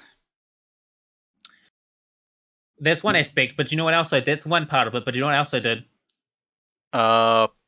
You had a proper education in college because college gives education to everyone. I barely had a proper education in college either. I was only there for a few years. Like I didn't even have to take fucking exams. And people, when I say, "Oh, I haven't taken any exams in my life," like they're shocked. It's like, what? How did you get this far by not taking exams? They're just like, It's like I'm like a special case, all right, for the New Zealand. I'm like a special case. Anyway, I'll tell you. All right. So in the words of Uncle Ruckus, I'll tell you what I did. Read, nigga, read. I read. Oh boy, you went that far. Oh boy. Read. Oh boy. Read. That's what I did. I read. All right. I read. Was it manga? I talked to people as well. Uh-huh. So that's why I talk to people. I learn more about them, and I talk to people. Because if I find interesting people, then all I'm going to want to do is talk to them, because I want to fucking learn off them. I want to learn their experiences. I want to glean insight of what they know. Because I barely understand people. And how do I understand people? I go talk to them. I try and understand. I'm trying to wrap my head around things that I don't understand by interacting what I don't understand. And also reading helps, because it gives you a wider perspective, all right? Mm-hmm. And there are these fucking people out there, like in the anime community, for example, who don't read, who don't do deeper research. And it's like, why have that fucking mindset? Like, why don't you read? And don't blame the fucking American education system. Like, yeah, not all education systems, like the public education system is shit, by the way. Like, if I ever have children or a family, they're going private school all the way, baby. Like, private all the way. Like, I had such a shit time in public school. Like, it was just awful, all right? Like, public school is shit. And even, and no matter what people say, like, oh, this school is good, or this school is bad, I don't care. It's private all the way, man. Free capitalism, ho. But it's like, there's this one content creator called Manane Matt, and he does the most bare basic of videos. And I'm in a podcast called Pause on Points. It's basically like an anime version of EFAP, if you've ever heard of that. Anyone in the audience have heard of it? Just look it up, Google it. It's very much like an anime version of EFAP. And like a lot of these videos he makes is just plain fucking wrong. I mean, he talked about he was doing a video about like Dr. Stone, and he said that like Joseph Stalin in his rise to power banned technology. And my buddy Naretsu and Lolly were like, what? And I was like, what? Like, what? Stalin didn't fucking ban technology. And fucking Lolly brought out, you're thinking of fucking Pol Pot for one. And it's like, what? How could you mess it up? Like, all you have to do is look up Joseph Stalin rise to power. and it will tell you how he rose to power. He didn't ban fucking technology. I mean, if they banned technology, the Germans would have fucking flooded Russia. Yeah, like that's news to me. I've never heard that part about Stalin ever. And I'm like, all right, like I don't like communism, but I'm gonna give Russia I'm gonna give them this pring. They had technology. They had decent technology. They put a fucking probe on the moon for fuck's sakes. Right? Like Stalin, the fucking megalomaniacal fucking sociopath dictator he was. He did not ban the progression of technology, all right? I'll give him that. No matter how much of a fucking evil man he was. And humans in general are kind of like a mixed bag. Like you're gonna have your good people, you're gonna have your bad people, you're gonna have your assholes. But like if you want to see like pure evil, like that would probably be Joseph Stalin. Like the guy is like he is unfiltered evil. He is like he's like a devil in human form, all right? Yeah. All right. I know about him because I read history. I don't want to get into too much detail because then that'll take another hour, 2 hours of just talking about one man. So, but I do understand what you said. Like everything you said, man, I agree with you. I would not disagree with you anything you say about any historical figure. Well, I'm not gonna now I'm not gonna judge Stalin because like I'm not gonna judge him morally like that. Like when it comes to history figures, like for example, people like Nobunaga. Yeah. Like even though he was a tyrant and a ruthless guy, I'm not gonna judge him with the same morality that I judge Joseph Stalin. Yeah. All right. Definitely. Because number one, Nobunaga, he's from Japan. All right. Yeah. So he comes from a society that have different morals. Also, he's like 500, 600 years in the past in a society that was at war, all right? I'm going to give him the benefit of the doubt. Like, honestly, half the shit that he was doing wasn't as different as what the other people were doing. Now, there was a lot of things that he did different, all right? There was a lot of things he did different, but I'm not going to judge him morally. Yeah. I'm not going to, like, even though it's easy to condemn him as, like, a horrible human being, I'm not going to do that because I'm not him. I'm not in his situation. Like, if I were, like, say, for example, you swap me places with Nobunaga, like, I probably would have done the same things he did. I probably would have done the same things. Like, maybe not exactly the same things that he did, but I probably would have done similar things, all right? And it's like the whole fucking Crusaders or the Crusades, and, like, a lot of people try to paint, like, oh, the Muslims are victims, and the Crusaders are evil people, or, oh, no, the Muslims are evil, or the Crusaders are evil, or the Crusaders are good, you know? No, it's two religions fucking fighting each other, and both have their pros and cons, all right? They both, and also it was the Dark Ages. Like, violence was a thing back there. Like, the Muslims weren't doing the Muslims and Crusaders weren't being any more brutal as the fucking local Viking warlord next fucking door, all right? Yeah, there was no moral compass. And even though I'm a bit biased towards these religions, both in negative and positive ways, like, they're not doing anything fucking worse. Like, it's literally just apples to fucking oranges. Like, yeah, the Crusaders did some bad things, the Seljuk Turks did some bad things, but I'm not going to condemn them morally because I'm not fucking them. Like, if I was a fucking sultan, like, I'd probably be doing the same things. If I was a Crusader knight, probably doing the same things. And I hate this fucking moralizing of history because what we consider bad today might be considered good tomorrow, all right? And that's the thing. Like, every history professor would tell you the same thing. Like, you can't really, like I said, moralize it because of the time periods they lived in. Like, you can't, fucking sultans would sometimes like fuck little boys or males or have males in their harem and shit like that. And while I may think that's a bit degenerate, I'm not going to judge them because it's like, well, wait, they all did that. Like, fucking, Well, and of course, some people in like churches and stuff like that, I mean, they did some stuff like they did some pretty degenerate shit as well. But I'm not going to judge them because I'm not in there. Same thing with here in the United States. Like, even the history back in the 1800s was not there was not much morals. You could go as far as 1700s. With the founding fathers, like they owned slaves. They didn't really guarantee like freedom for everyone. Dude, the founding fathers were ruthless as fuck. Yeah, they were ruthless as fuck when it came to the pursuit of freedom. Yeah. Now, now I'm trying. We only talked a little bit about anime, so I guess it's going to be a bit more political from here on out. But like I so for my political views, I'm a libertarian. Like I value freedom. Like if you threaten my fucking freedom or hurt my family or violate an app or hurt my friends or try and kill me, like we're gonna throw down, motherfucker. Like I don't care. It's either I'm dying or you are dying. All right.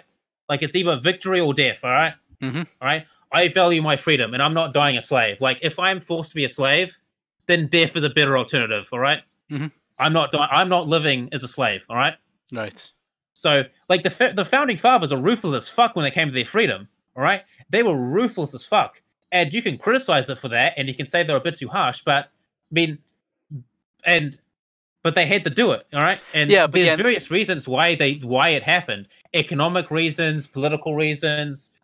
There's a lot of reasons for doing it, and it was ruthless. It was bloody. And it's the same thing with the South and the northern states. Like, even though people sort of deify Lincoln, I mean, he did some bad shit, right? All right. Yeah, he like, did. The demoralization of the southern states. Like, even though I'm not fucking pro-slavery, I do not like the fact that they enslaved, the African people and stripped them of their culture. I think that is a horrible misjustice, and I think one that should be corrected. But it shouldn't But at the same time, Lincoln, the northern states should be held accountable. They stripped culture. Like, why should they judge the southern states? They have no right to judge the southern states, because the southern states, that was their way of life. All right. Well, I was going to say, thinking the one that gets overlooked, that and again, quick history trivia. Not trying to prolong this, but one of the stuff he did was habeas corpses, where he would jail people in suspicion of cahoots with the South. So people will go to jail by Lincoln without proper trial. And again, you could say that's immoral, because there's laws to protect, people that do get arrested. They have to have a trial first. Stop deifying these people. There are people out there that have done courageous stuff, and there may be people out there that seem entirely squeaky clean, but they've probably done some dodgy shit. They've probably done something that is considered amoral today. Like Richard the Lionheart, for example. Yeah. I mean, the guy, from what his record is, he's like a paragon. Like, he's very virtuous, brave. He's like a lion. He is the Lionheart. But I'm pretty sure he's probably done some fucked up shit in the past, all right? That's probably hasn't been documented.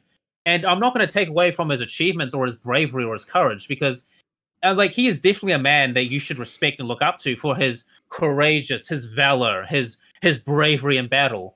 Like, you should like a lot of these famous historical figures, you should look up for them for some of the things that they represent, some of the things they did. But you shouldn't.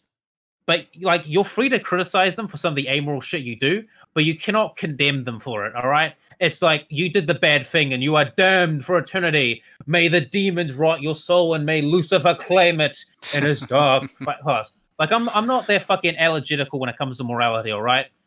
Genghis Khan did bad shit. Abraham Lincoln did bad shit.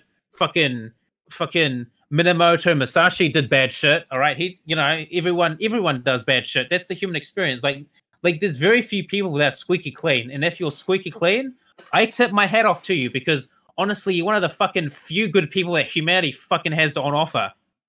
And thank fucking God for your existence, because I think fucking humanity would collapse without you. But this moral, now going back to the slavery and shit like that,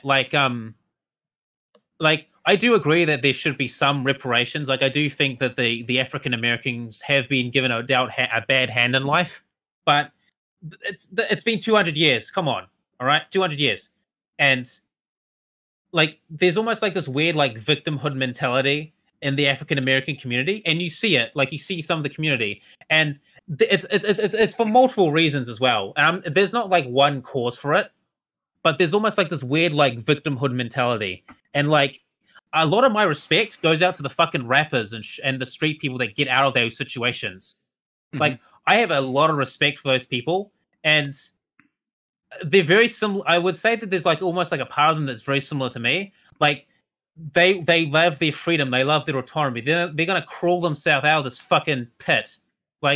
Just because you came from the ghetto or because you're black does not mean that you can't make something of yourself. I've been watching documentaries about all these rap artists and stuff like that, and it's just so fucking heartbreaking. Some of the shit that these people had to go through. I'm just sharing them on. Like, yeah, sing that fucking rap, like express yourself. And there's something about rap that's so fucking raw. Like, it just talks about the stuff that people look away from, like people being shot in gang wars or police being brutal and stuff like that. Like, that should be stuff that should be talked about. Like, police shouldn't be just like fucking arresting every single, you know, nigger they see on the street just because he's black or he's looking a little dodgy. Like, no, you know, people should be judged by the content of these characters, and a lot of these people are rough around the edges. Like, a lot of these like people in ghettos, they're rough around the edges. Like, I grew up in a ghetto, all right? I grew up in, now it's not as bad as say something like the ghettos you have in America, but you know, it was a bit of a rough neighborhood, all right? There are parts of where I grew up where it was a bit of a rough neighborhood. There were rough people around. And I got to meet and know some of these people, all right? Yeah, they're a bit rough around the edges. They can be a bit violent at times, but, you know, at their heart, they're just misunderstood, all right? All right?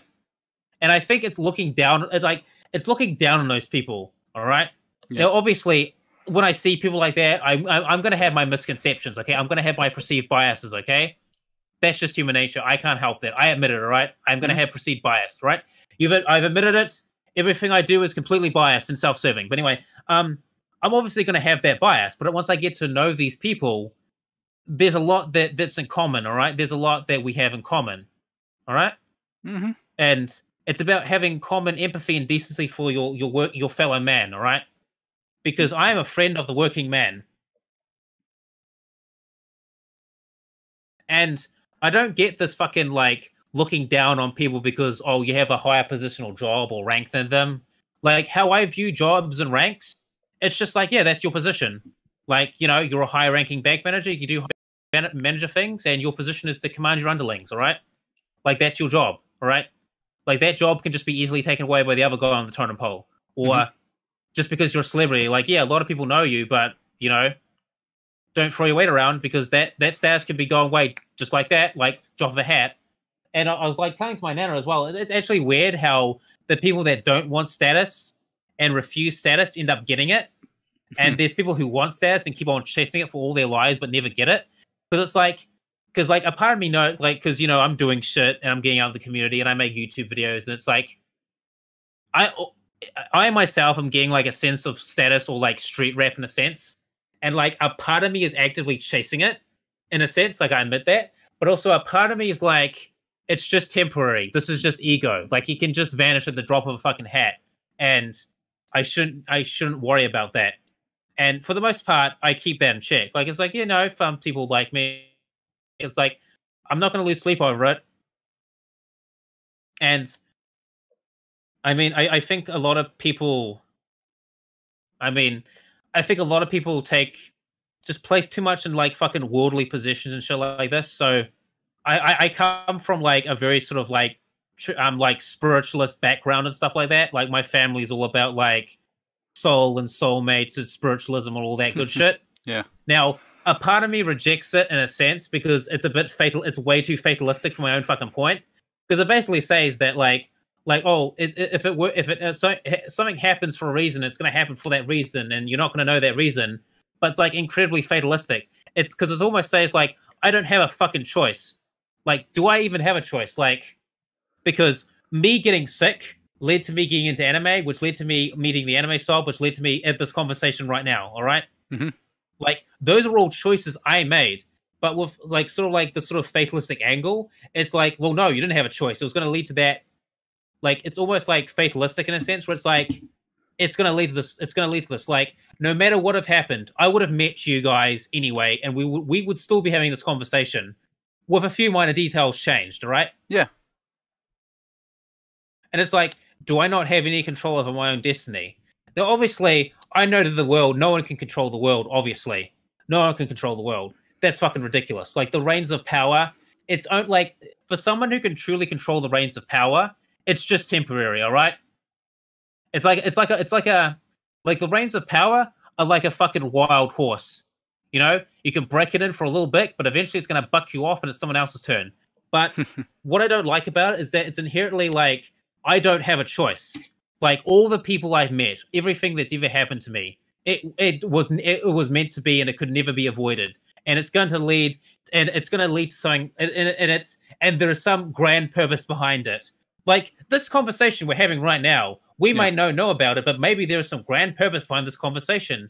Maybe I inspire someone who does something great, or who inspires someone else who does something great, and then that person inspires someone. Like, I don't fucking know.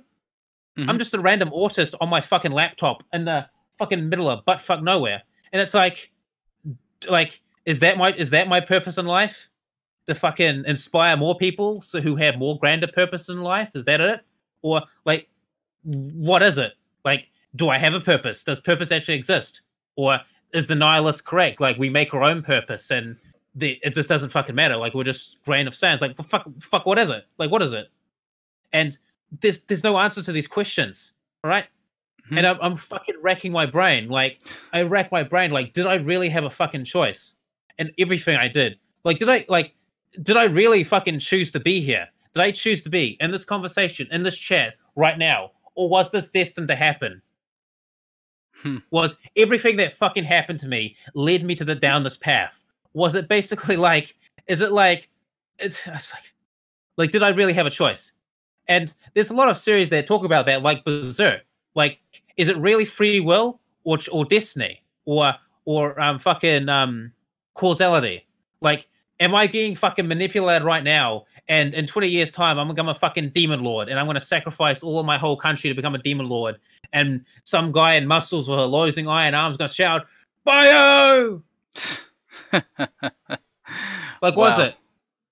Like, does God exist? I mean, maybe he does, maybe he doesn't. Does Lucifer? Does anything exist? Like, shit. Like, what are these? What are these answers? And no one really has a fucking concrete answer.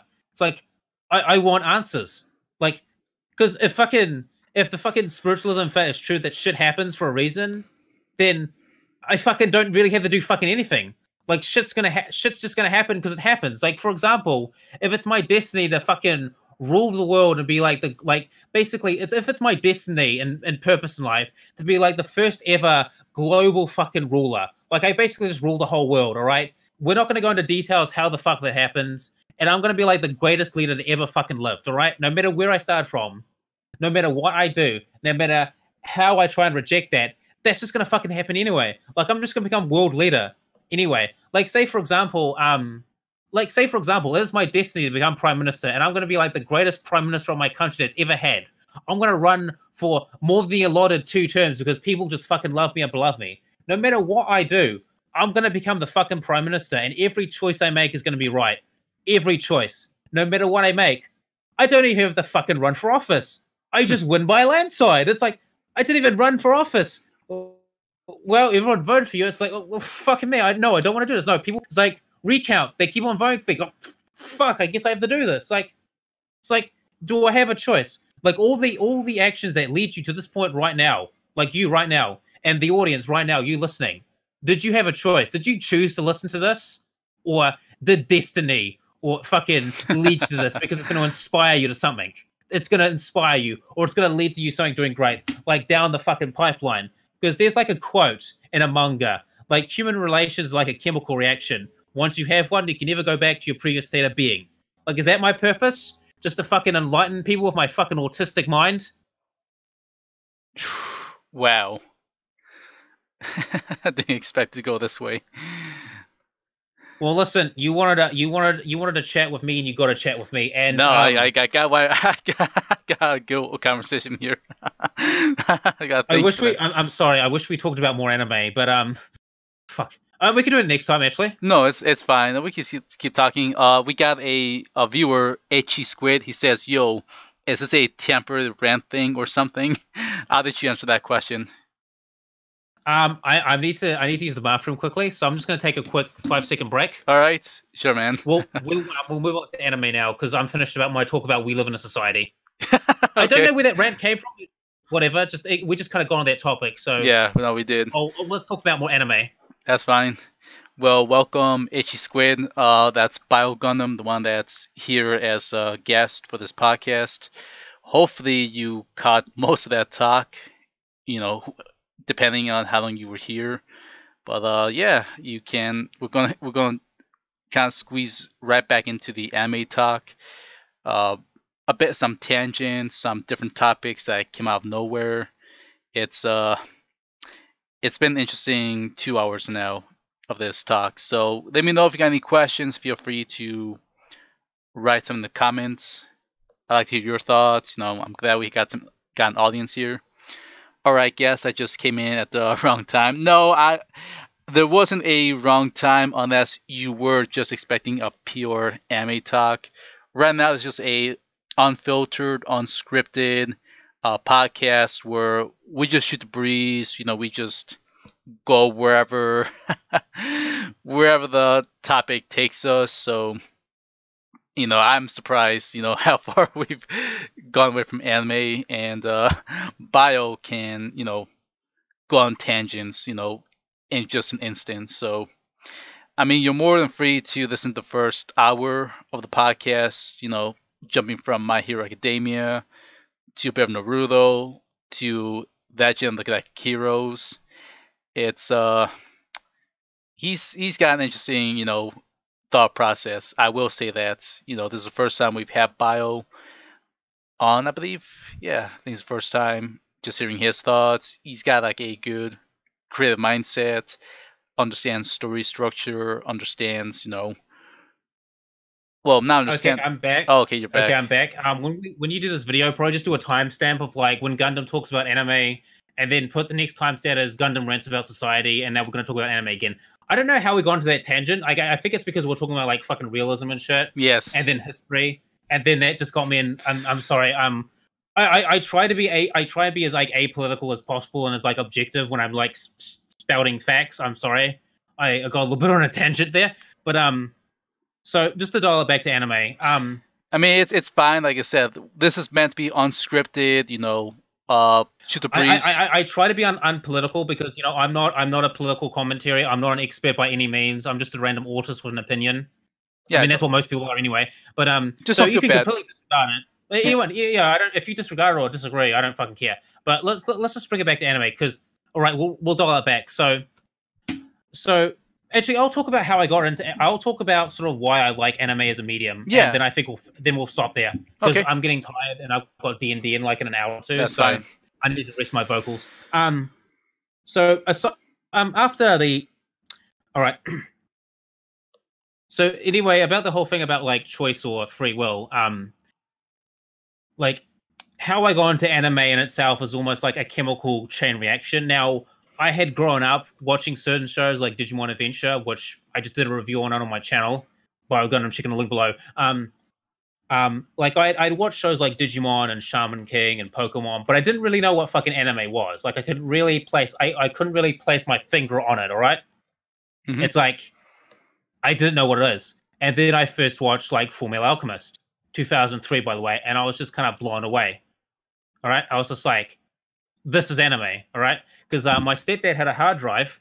And he had the 2003 version of Fullmetal Alchemist on it, and I was just watching it. I was like fucking blown away. Like it was like, wow, this is so much more fucking mature than way more fucking mature than like all the other fucking cartoons I'm used to. Like you actually have characters, they have monologues, they just like it was so much more mature than what I was used to. And it's just like, well, if this is anime, what else do they have? And fucking 900 fucking shows later, well, wait, how many shows I've watched? Let me double check. Like waiting for mail to load. About 954 shows later. All right. I'm just counting completed, by the way, because for shows that I haven't finished yet, I don't talk about. Like if I talk about them, it's just like, well, this is my impression from what I've seen. Like I'm not gonna, because the series could because my opinion could change on a series if I rewatch it or watch it in its entirety. All right. But it's like. And it's just like, wow, this medium, there's something different about it. There's something about it that's interesting. And what's this language? Japan. What is this Japan? What is this culture? And then that led me into learning more about Japanese culture because the shows would reference shit that I didn't understand and didn't get. And once I learned more about Japanese culture, I was like, because I'm picking up the fucking nuances. Mm-hmm. And this is one of the things I hate about the fucking screeching Twitter mobs. They're playing about like, fan service, or why is that tan anime girl blackface? Like, shut up, shut up. It's the part of the like, why are there traps, or why are there handsome men or samurai or honor or why is there titties on screen? Like, it's like, shut up. Like, it's a Japan like anime is not made for you. Anime is made for a Japanese audience that we have the privilege of enjoying and experiencing ourselves through overseas. Like, the Japanese don't have have their anime dubbed. They don't even have the fucking sub it. All right, and you shouldn't complain when Japan doesn't conform to your moral standards. All right, like, and that's one of the reasons why I like anime. It's because it's different. It's a different. It comes from a completely different culture, and some people in the audience may call me a bit of a weeboo because this kind of started like this went down like a weird fascination of like Japanese culture. In fact, I'm teaching myself the language, and I plan to move there to work on robotics. That's like that's my end goal career. Is I'm gonna go go to Japan and work on robotics.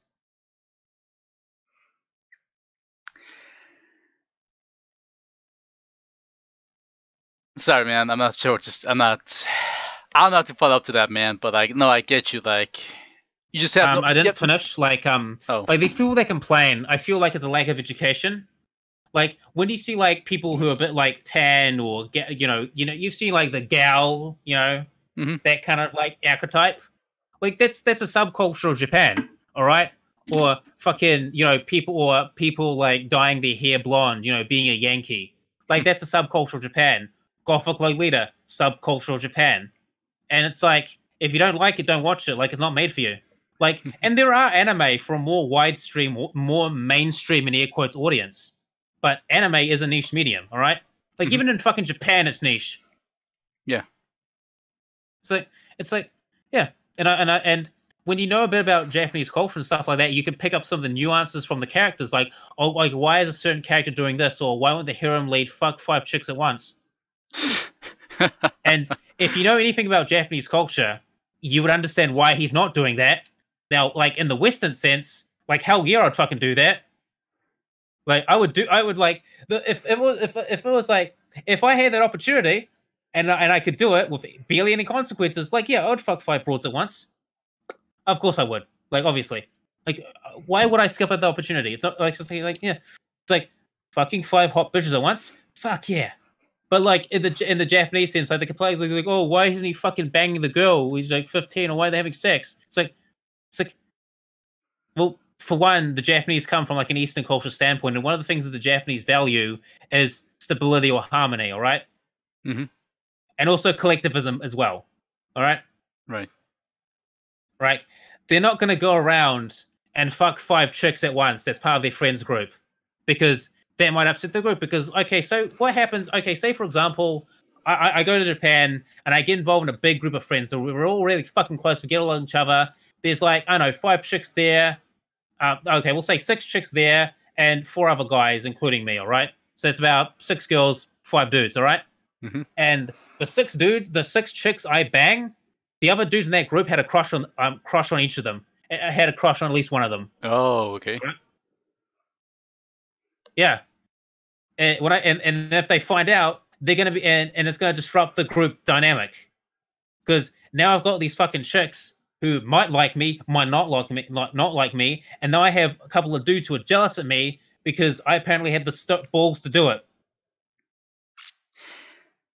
And I upsetted the group dynamic. All right. Yeah, no, I forgot about that, man. The dynamic is important in the Japanese culture. I almost forgot about that. I mean, the group dynamic. Yeah. Now let's take that same scenario. Let's say I'm with you, the Ohio guys, and you have a couple of chicks with you. All right. All right. Mm-hmm. Yeah. And I sleep with one of them. You may have a little crush on one of them, but you're not going to get angry or mad at me for it, because you're like, well, I didn't make a move, and first come, first serve. It's not going to affect the dynamic. I mean, a couple of you may cheer me on. Whoever I slept with, like if they're the person you like, you may be a little salty that I did it, but at the same time, you're not going to fault me for it. Like if you did it to me, like I'm not going to fault you for it. It's like, all right, first come, first serve. I didn't take the opportunity. He got there first. But it's not my problem. Like it's and you can see there's a distinct difference in that. All right. Mm-hmm. I'm pretty sure that if I did that, I'm pretty sure most of you guys would be cheering me. You'd be like, yeah, like you'd be like, oh, you're only stopping at one Gundam. What the hell's wrong with you? You'd I be doing mean, that. I mean, again, I sort of known you for a few years now, based off social media, but like, hopefully you don't think, I'm that way either, where I'm going to cheer you if you were to bang 100 girls. Like, I will applaud you maybe the first time, but like, if it keeps happening, Listen, you don't need to. You to don't me, need to cheer me on, but I you mean, get the. I You get will, the. I'll golf clap you, but I'll be like, after you do more than once, like, okay, well, it becomes repetitive, becomes almost like expectation. I'd be like, oh, he did like the 50th one already. Okay, well, whoop de Yeah, doo. I don't expect that, but you get you see the distinct difference right there. Yeah. You might be a bit salty, but the other people are fine with it. Let's just like, yeah, you did it, like Chad move, like alpha move right there. All right, but in the Japanese context, now I've got like a bunch of people who are pissed off at me, and the dynamic could be ruined, or the friendship could be ruined. Yeah. I mean, maybe not. I mean, if we're really good friends, it's probably not going to be ruined like that. I mean, it's not going to be fucking. I don't think something that petty can break it up, but it's definitely going to send some ripples for a bit. And a lot of people don't fucking understand that. All right. And it's like I've literally spoken to Japanese people, and I've literally had Japanese people live in my house. Huh. That's interesting. Tell me about that. If you want. You probably think it's interesting because of all the stuff I post, but anyway, my nana used to have like Japanese foreign exchange students stay at our house. Well, and before the audience asks, like, no, I did not get ara ara. Well, no, I was going to say, do they at least enjoy the state? Do they at least feel educated? Like, okay, yes, all right, that's what I need to know. Yeah, unless you want to provide details, and also but last I'm good. Year, yeah. I mean, yeah, like basically they would stay at our nana's house, and I'd hang out with them and stuff. I mean, we'd take them around the city. This is a great time. We did origami together. One of them once made us fucking fish dinner, like a 4-course fish Japanese traditional dinner. Ooh, nice. I don't really like seafood. Oh, okay, well that's different. And my mother's like, "How do you expect to survive in Japan if they just make seafood? They have chicken and beef, Mum." And worst case scenario, I can just fake eating fish. But anyway, actually, now that I think about it, I could have gone into anime passively through that cultural influence of the Japanese people in my life. Because actually, if you think about it, like children are influenced to what they are exposed to as a kid, and maybe those Japanese girls had a impression on me. Who knows? I mean, I'm not a psychologist, but obviously, like I've had interactions with Japanese people in the past, and I took the Japanese language. I'm actually teaching myself how to do it right now. And last year I was hanging out with 2 Japanese girls, like they were just helping me, and I was helping them with English and stuff. Now, I was hoping that they would. Now, I gave them my email address, hoping they would email me back when I get back to Japan. That didn't happen. So, because I actually wanted to be their friend, but I think I came on a bit too strong. Like, I mean, I didn't have enough time to really develop a good bond with them. I think that was a problem. Because they were going back like in a couple of months after my term ended. So if I had like another year with those two, I think I probably would have established a really nice bond. I mean, I think I just came on a bit too strong. I think that was the problem. And it's fine. I said if they want to. Like, I never said you have to contact me. I just like, hey, if you want to, be pen pals, like here's my email.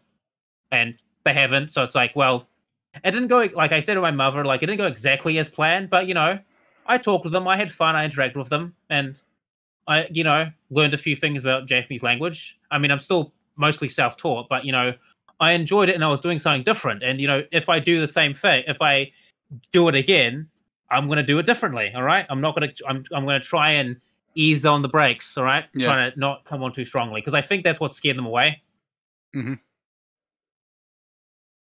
But like they were really nice girls, like very polite, very nice, and that's what I really like about like and they're very modest too as well. Yeah. Like my nana is basically saying like whenever the Japanese dressed up in like the Western attire, like it still has that Japanese flavor to it, and I really like it. Like there's just something about like the Japanese that just sort of appeals to me, and this sort of like I just don't know what it is, but it's like a part of me feels like I need to go to Japan. Like I need to go there for some reason. You should, man. Like I told you on, Twitter and Discord. You see my pictures. Like you've got to experience it. Like it's like a feeling. It's like a feeling I have, and I can't really describe it. But it's like a part of me is like, you need to go to Japan. Like you need to go there. Like it's almost like there's something there, or I need to go there for some particular reason. And maybe it's the whole fucking destiny thing or free will thing. Maybe it's that. I had that feeling too. Like, and I don't know why I need to go there. Is human existence a mix of destiny and free will?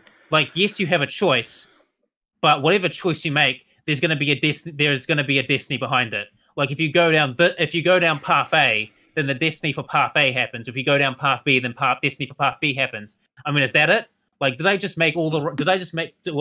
through my free will, did I just make all the choices that led me to the destiny that involves me going to Japan and doing something? Like, do I need to, like, and it's hard for me to explain it, but there's just something I find attractive about like the Japanese culture, and it's like it gravitates towards me. It's like a pull, all right?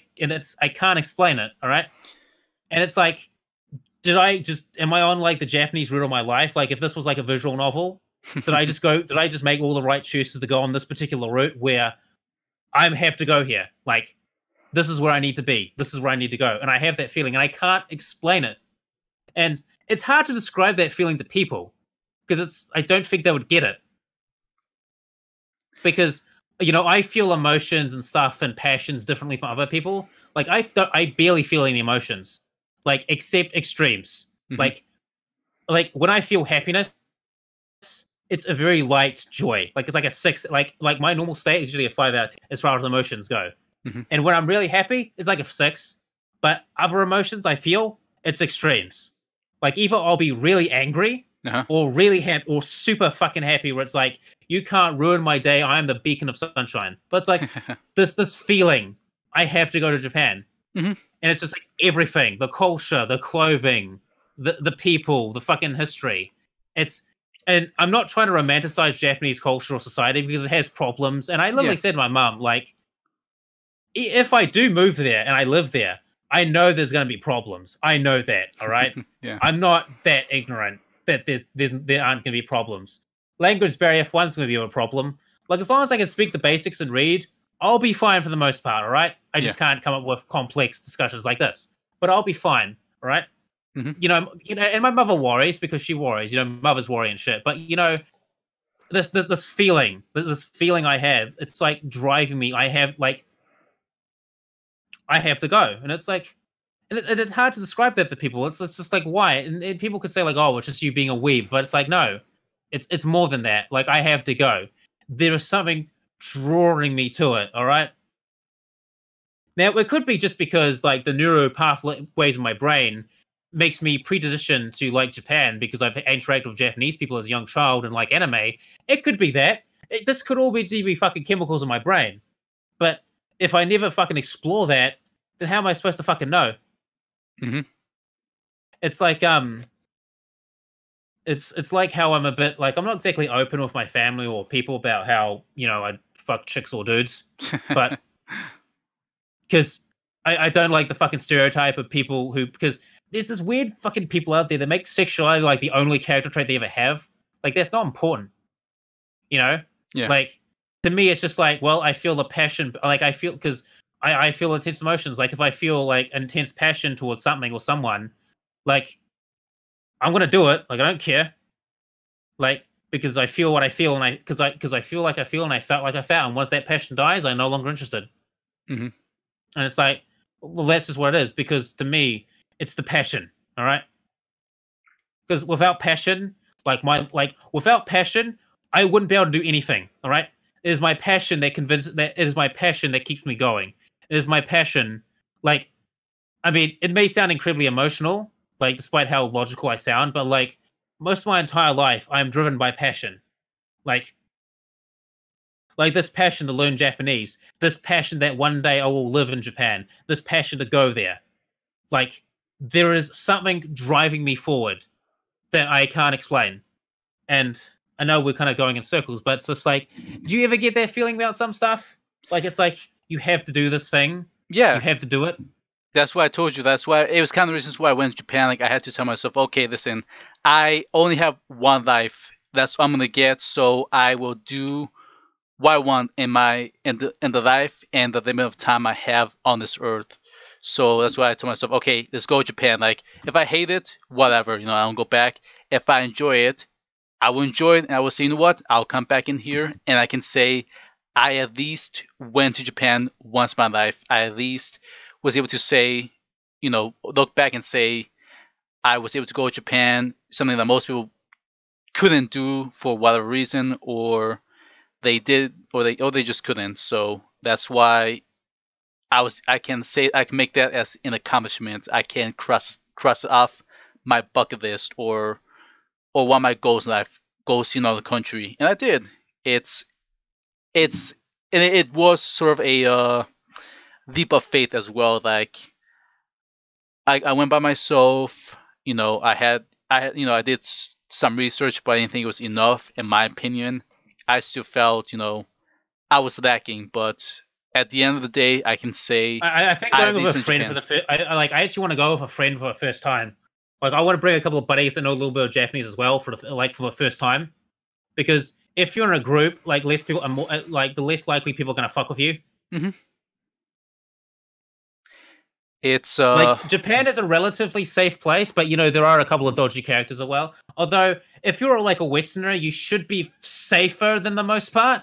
Like I've literally seen stories of fucking like yakuza like waving the fucking Westerners and like inviting them into places and shit and stuff. It's weird. It's like well, go to Japan, be a B-list celebrity.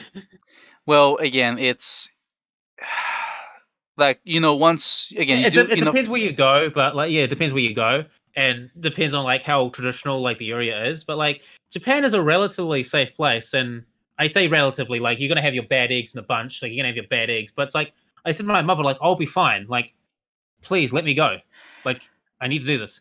Yeah. I mean, like I said, like, overall it's a good country. I didn't have any problems really, in my experience. I was there for 2 weeks. And, again, it's something that you have to experience yourself. You have to, take in the good. And if there's some bad that comes into it, you take it in, you learn from it, you adapt from it. It's, and again, it's something that it's your, I want to say battle, but it's something that it's you. Like you're the one that's supposed to take control, take charge of what you do in Japan and how you Well, go through Japan. Like it's all you. one of the things I really want to do is do a pilgrimage in Akihabara. Like fucking every anime fan with their soul has to do a pilgrimage to Akihabara. That too. I mean, I was there. Like I'll admit, I was at Akihabara. I had a good time Listen, there. true anime fans go to Akihabara. Listen, Akihabara is the battlefield where you become christened. Right? Well, I guess I was christened because I also saw the famous Gundam Cafe. Your, which is named the name you decide to go by, Mr. Biogundam. Yeah. There's a fun story behind that name, but I'll go into that later. But it's like there's also a lot of shit I want to go to. Like there's a lot of castles and towns and temples and shit I want to visit and shit. Like such rich fucking history too I want to visit. But one place I want to go is do Akihabara. Not only to be christened, but also pick up a lot of porn games that I can't get in the West. Oh, you're so honest, Bio. That's why I love you, man. You're so honest with everything you say. Well, why should I hide it? I mean, anyone who's been in the Discord server knows I'm a man of culture. Well, I didn't think you'd be this honest either on YouTube. I don't give a fuck. I hope Itchy Squid enjoyed that one too. But I don't give a shit. Like, but they don't even know who the fuck I am in real life. I mean, unless they really wanted, if they because I study IT for a living. Like, if I really wanted to know everything about a person, I probably could do it, but I'm not going to because I respect other people's privacy. Fair enough. And plus, most people that know me in real life probably wouldn't even watch this channel anyway. So it's like, and even if they did, it's just like I would just like, yeah. So what? Big what? You want to fight about it? Like, well, I have instincts, I have urges. It's like, What, don't you? I'm sorry. Let's not be coy about. Come on, let's watch Boku no Pico together. It'll be a bonding experience. It'll be fine. In all seriousness, no. But it's like I don't put on airs. Like, and people may say that that's too blunt and too honest, but literally, I just call it as I see it. Like, I don't care about your Machiavellian bullshit politicking. I don't give a shit. It's just not my thing. It's just not what I'm good at. Now, I understand it, and I understand the application, and I know it's useful. But for me, in the mainstream, it's not applicable for me for most of the time. Because you have all these people wearing fucking masks upon masks upon masks. And by the way, I can barely read people already. So it's like, fucking, which mask am I talking to? Oh. Am I talking to the Joker or am I talking to Bane or Batman? I like your analogy, man. I like that one. I'm going to take it. It's like, I don't have the fucking time to go fucking, like, dive deep and read your soul. Like, fuck that pretentious bullshit. Now, everyone puts up a front. Like, fucking Biogundam is a persona in itself, with a bit of my own personality drizzled in. Like, everyone has a front, everyone has a persona. This Biogundam is a persona based on my actual personality in real life. All right. Mm-hmm. But what I don't like is these people who seem to like hide behind mask behind mask behind mask behind masks. It's like, dude, like, all right, like if I don't want to talk to someone, I just don't talk to them, and they leave me alone. Mm-hmm. Like if I don't find you interesting, then I'll say hi, but that's the extent of what you're going to get. I'll say hi or be cordial, but that's the most you're going to get from me. Because if I find you boring or interesting, then I don't care. Now, if I find you interesting, we have some common ground. Yeah, I don't mind talking to you. And every now and then, I'll have little chats about philosophy and politics with you because I'm trying to black pill you, and I will slowly try to black pill you. But I don't get these like fake people that hide behind masks. Like, I just don't give a shit. It's like, no, obviously, I don't tell. Like, obviously, in real life, I'm not going to tell everyone what I do for a living because I like my privacy. Mm-hmm. And also, it adds a bit of mystique. Yeah, no, that's fine, man. Like, now, I'm not doing it on purpose. I just kind of just do it. Now I'm aware that I may be accidentally creating some sort of mistake in real life, but that's just kind of my personality. Yeah. But it's just like, just most people don't interest me, and it's just like I don't pay much attention. It's just like, yeah, I'll say hi or I'll be nice. It's like if you're being nice to me, I'll be nice back. But if you be mean and rude to me, then we're enemies and fuck off. So like, bitter rivals. It'll be it'll be a grudge match that'll last all eternity. But for people who I get along with or I groove to, it's like we're friends, we're casual friends, acquaintances. Mm-hmm. I'm not going to tell them everything about my life. Just general stuff or talking about video games, or if they ask my opinion on something, I'll give them like the censored version because half the time it's like in public. And I've sort of learned over the years that giving my full raw opinion is going to make me more enemies than not. So. It's better for me to give them the censored version. Now, online, I can do that full tilt because I don't have to suffer the same consequences. Because what's it going to matter? Like, all I can do, like, what's going to happen? Oh, block button, or I don't talk to them ever again. Uh-huh. Like, what the fuck do I care? They live in a foreign state. Like, you live in an entire different state. Like, if we start becoming friends right now, like, yeah, you know what I look like, but do you know exactly where I live? Or do you know my exact name? Hell no. I mean, now New Zealand is a small country compared to America, but I could be anywhere. Yeah, definitely. I mean, unless you trace my IP address, which would probably narrow it down. But I could be anywhere. I could be some random fucking Joe Smo of the street. I mean, I could even lie about being a bit. I could actually lie. I could have actually lied about being in America. Being in New Zealand. I could have been born in New Zealand and lived in America. I could be right next door to you right now, waving you. That could be me. If you didn't know what I looked like. If you didn't know what I looked like, I could have been your next door fucking neighbor and you wouldn't have fucking known it until this conversation. Yeah. and that's what I like about like online anonymity is that it allows me to have like these relationships with people from all across the world. Like one of my good friends of mine is from Greece. Like, and oh, fuck, he's calling me right now. I speak of the devil. That's fine. Take your time.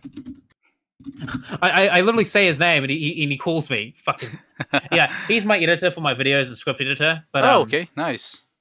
Yeah, a lot of my older reviews are kind of bad, and I have a few issues when it comes to. So when I like write my new, like when I update my reviews, they still have a bit of problems as far as script goes. So he just tidies them up and makes them flow better. Because like for me, it makes sense. For others, not so much because I have my own sort of style of writing, and Lone Creek just makes it like more tangible or more understandable. If you catch my drift, and I admit this, like I'm not perfect, but no one is, truly is. But like I'm allowed to, like I'm friends with Lone Crit, and he's Greek, and like like I or Espy, or like I've met so many fucking people from so many different like cultures and countries, like, and I think that's really like what I like about online anonymity and the anime community. Like it's bringing us closer together. I mean, quick question: how many people from New Zealand do you guys know? You're the only one, in my opinion. I mean, I'm the best of my memory. You're the only one. Okay, so would you have ever met a person from New Zealand? Would you in your That probably not. I mean, the only reason we know each other is because it was, I guess, the bridge between anime, the same interests, with Japan, video yeah, games, yeah, other stuff. yeah. So, You see, we're able to see from different mini cultured states, and a lot of people when they come to New Zealand, they're quite surprised of how, in general, most people are chill. mhm, Because New Zealand, we're a very laid back fucking country. All yeah, right. There's going to be cultural nuances and differences, and also New Zealand is quite the fucking melting pot. So we have all these other cultural influences, but in the mainstream, like New Zealand is a very chill place. yeah, All right. Like a lot of Americas, like I find America very confusing because you wear it on your sleeve. You're like, oh, I vote for Trump, or I'm a libertarian left winger and shit like that. Like in New Zealand, we don't fucking care. It's like, okay, you vote for Trump, who cares? Like I talked to a person who worked on like the Obama administration in the library in my local town. huh? That's Now, by the way, I'm not exactly the biggest fan of Obama or the Democrats or any politician for that matter, but I talked to him mhm, because now, obviously, at the beginning, I did the same thing. I was kind of idealizing Obama. I did the same thing to a fucking like American taxi driver, and I wish I could see him to apologize. And I was quite ignorant on politics. I should have kept my mouth shut. But I was like fucking 13, 14, and I think he understood that.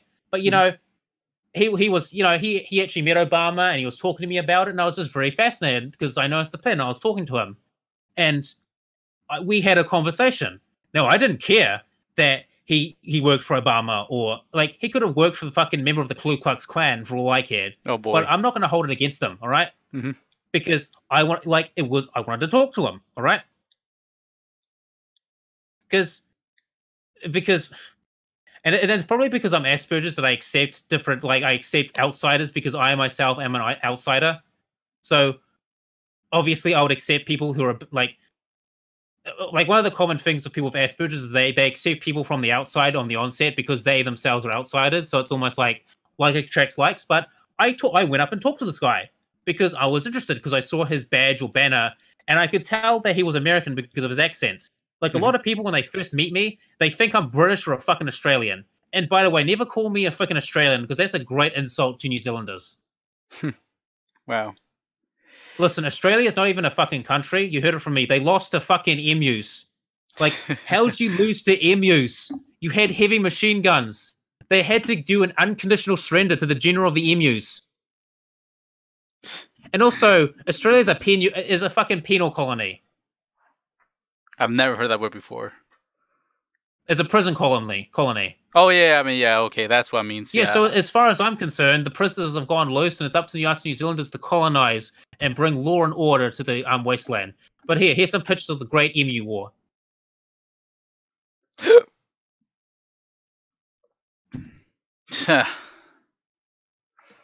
November of 1932. Blah, blah. Like, how the fuck do you lose to birds? Like, you're not a country at that point. You're a country ripe for colonization. But anyway, enough about the Aussie. Enough against the Australian New Zealand hate war. But like a lot of people fucking think I'm from British. Like, really? I'm not Australian. And don't you ever dare call me Australian. That's like the most offensive thing you can say to a New Zealander is call them Australian, unless they're actually Australian. And I'm not going to go into reasons why that is, but our countries are rivals, and also Australia suck at football. By the way, they suck.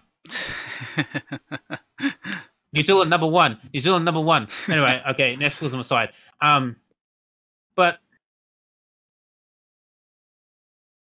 yeah, but anyway, like I wanted to talk to this guy because he was interesting. I found him interesting, and I had a really cool conversation with him. I once talked to a blind war veteran as well because I talked to him, and do you know why I knew he was a war veteran? Because either he was blind, either because he was on crutches, he was old. I recognized his war medals. That too. Yeah, I recognized his war medals, and I asked him where he served because I respect soldiers and I respect people in the military and stuff. I used to have a guy who I knew, a New Zealand chap who was at Omaha Beach. So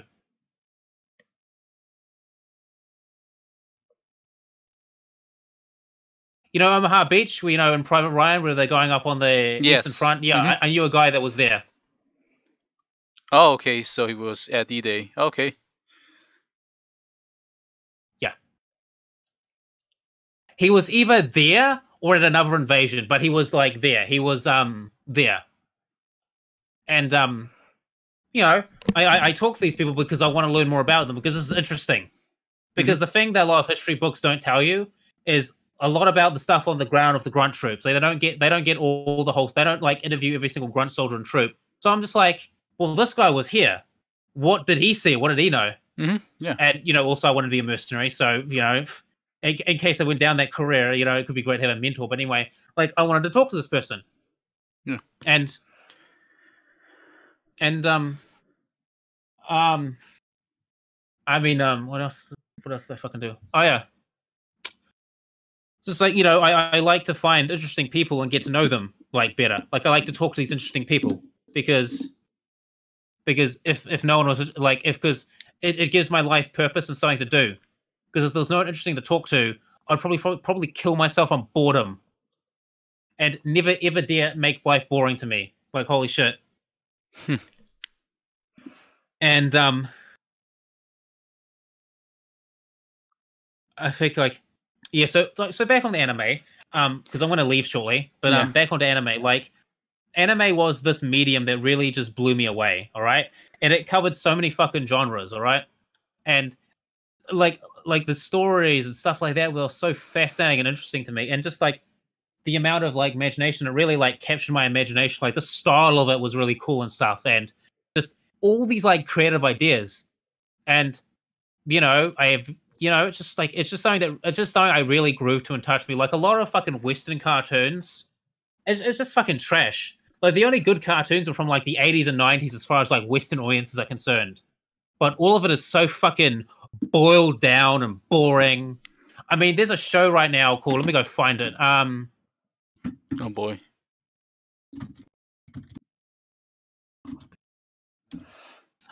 I was going to find it. I was going to say, when you find your show, Itchy Squid asked me an interesting question about Ishizoku reviewers. I think I know the show he's talking about. I did a pause on point discussion about that. If you want, I can link it to you so you can link it in the chat. You can go watch that because I'm not going to repeat myself because I'm going to leave in a few minutes. And, if you want to post the link on the chat, that'd be awesome. I'll also post. I'll leave a link. I'll just post it to you to copy because I'm going to leave in a few minutes. But okay, that's fine. Oh wait, have you heard of the Netflix show with the really fucking ugly character designs, and it's like an allegory for puberty and shit? Like I think it's called Big Mouth, Small Mouth, or Big. I forget what it's called. Let me look it up. Big. I think it's called Big Mouth. Let me look it up. Netflix. Yeah, I've seen it. It's like, it's relatable, and I was like, when I went through fucking puberty, I didn't go through any of the shit. Like I didn't go through all the awkward bullshit. Like it's like, oh yeah, I'm just growing here in a couple of places. Like, but look at this fucking character designs. Like, look at this shit. Yeah, no, like I said, it's now you could say it's an allegory for puberty and shit, but all the shit that happens on it, it's like what the fuck is this? And I know it's for fucking adults and shit, but it's like, what is this? Like, look at this. This is ugly. And I know that like art is a subjective thing, and yeah, blah blah blah, subjectivity. But look at this shit. Like, look at it. I know. It's like I Like said, it's not easy on the eyes. I'll admit. It's it looks. It's fucking like it makes me want to rip my fucking eyes out. It's like ugh. It's like I want to puke. Oh my! And like they don't even look like fucking teenagers. Like look how short they are. I know. I think all culture's been that way to me. Like fuck. Even as a fucking 12-year-old, I wasn't that fucking short. Like holy shit. You know what? You sound like Jim Cornette. Wrestling personality. Well, some people in school used to call me Andre the Giant, so. No, the rants. Just wait to the rants. Like you're about to just tear this apart. It's ugly, and it's just like, I mean, yeah, I guess some people can go through this as a teenager. I mean, those shit happens, and like obviously I didn't have a normal life growing up because of the sickness because of the sickness I call my teenage years, which really stopped me from doing half the shit I really wanted to do. Like I've always wanted to go out and go to a house party. I've always wanted to go out to a club with some mates, and I've always wanted to go out to a concert once. Like those are the things I really want to do, and I'm hoping I get to do those things because now my mum is just like, oh, thank God, my son isn't like getting party and taking drugs and fucking the bitches. But let's say, and I said to her, like, Mum, it's because I didn't have the opportunity to do such things. If I did, I would have fucking taken them. Like, obviously. You'd be a different person if you did. I'll say that right now. Way different person. Yeah, but I know. But I want to try it. I want to go to the pub with some mates and get a pint and pick up chicks. Like, I'm not going to do it, but I'm going to watch. But I want to go to a house party. I want to have a couple of beers, dance a little bit, get crazy. Get some fucking Project X in this shit. Like I want to do that shit. I want to try it. I want to go to a club. I want to go bar hopping. I want to do some things. But I want to sneak out of the house. And get yelled at and grounded at for being irresponsible for not telling your parents. Like, I wanted to do those things. Now, I didn't get an opportunity to do those things. And some of the things I can probably do now, actually, I just need to find the right people to do it. But, I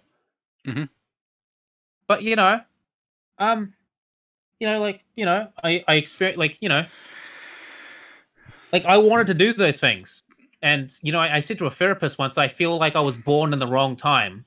Like, I wanted to be, like, born in, like, the 80s or fucking late 70s, I wanted to go down to the creek and get up to mischief, fucking fish out an old porn magazine out of the river and then get yelled at and then have to say, and then, like, say, like, I'm and then admit that I'm objectifying a woman in front of my mother. Like, I've always wanted to do those things, but I never had the opportunity to do those things. It's almost like being a dream.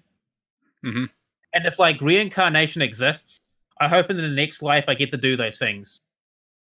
Like, like be able to interact with the lads and chads. Because now, obviously, I'm able to play D&D. I've got now, obviously, there's some things I've been able to do. I've hung out and gone on a few drives with people. Sadly, we didn't hang out at their house or go bar hopping because you had to pick up a chick. And I was just like, yeah, I get it. You're too cool for us. Just drop me off home. I don't want to be a third wheel. I get it.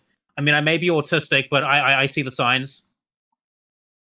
And it's like, and I play like an RA, like in real life tabletop game of D&D down the road from me. Yeah. I bring some vodkas, I bring some beers, I get hosed, and that's fun. But I've always wanted to go fucking bar hopping. I've always wanted to go bar hopping with a couple of mates, like go to a bar, have a couple of drinks, eat, go to another bar, get fucking sauced. Get so fucking sauced out of mind that we're puking and shit, and just like drink more. Like, even though it sounds horrible, I really want to experience that. And I've also wanted to go to an anime convention with online friends, like book a hotel, like go, like stay for a week and chill and hang out, then go to the actual com, like spend money I shouldn't actually spend, and fucking dip a bit into like the fucking luxuries and shit. Just have a good old time, hang out with my mates, get drunk, go on the piss. Like, I just want to do those things. I mean, the power's in you, man. As cliche as it sounds. Well, it's just like, because like as a child, I always wanted a normal life, and I never got it. Like, my life is anything but normal in the domestic sense. Like, it's not like I'm a superhero or a secret Esper supervillain who's by night stalking the shadows and fight and bringing justice.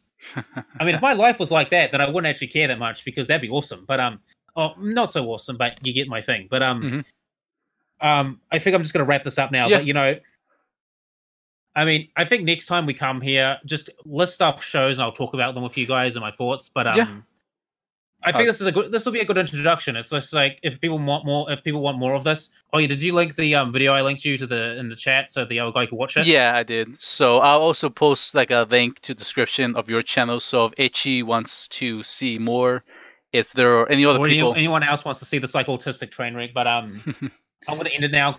I need to fuck another drink, and I've got D&D, and I got to be there in a few minutes. So yeah, thanks again. Thanks for having me. Yeah, this was fun, man. Next time I'll try and keep it apolitical, but because we ended up talking about history and stuff, it ended one thing led to another. So thanks for having me, and I swear to God, next time we'll talk about anime.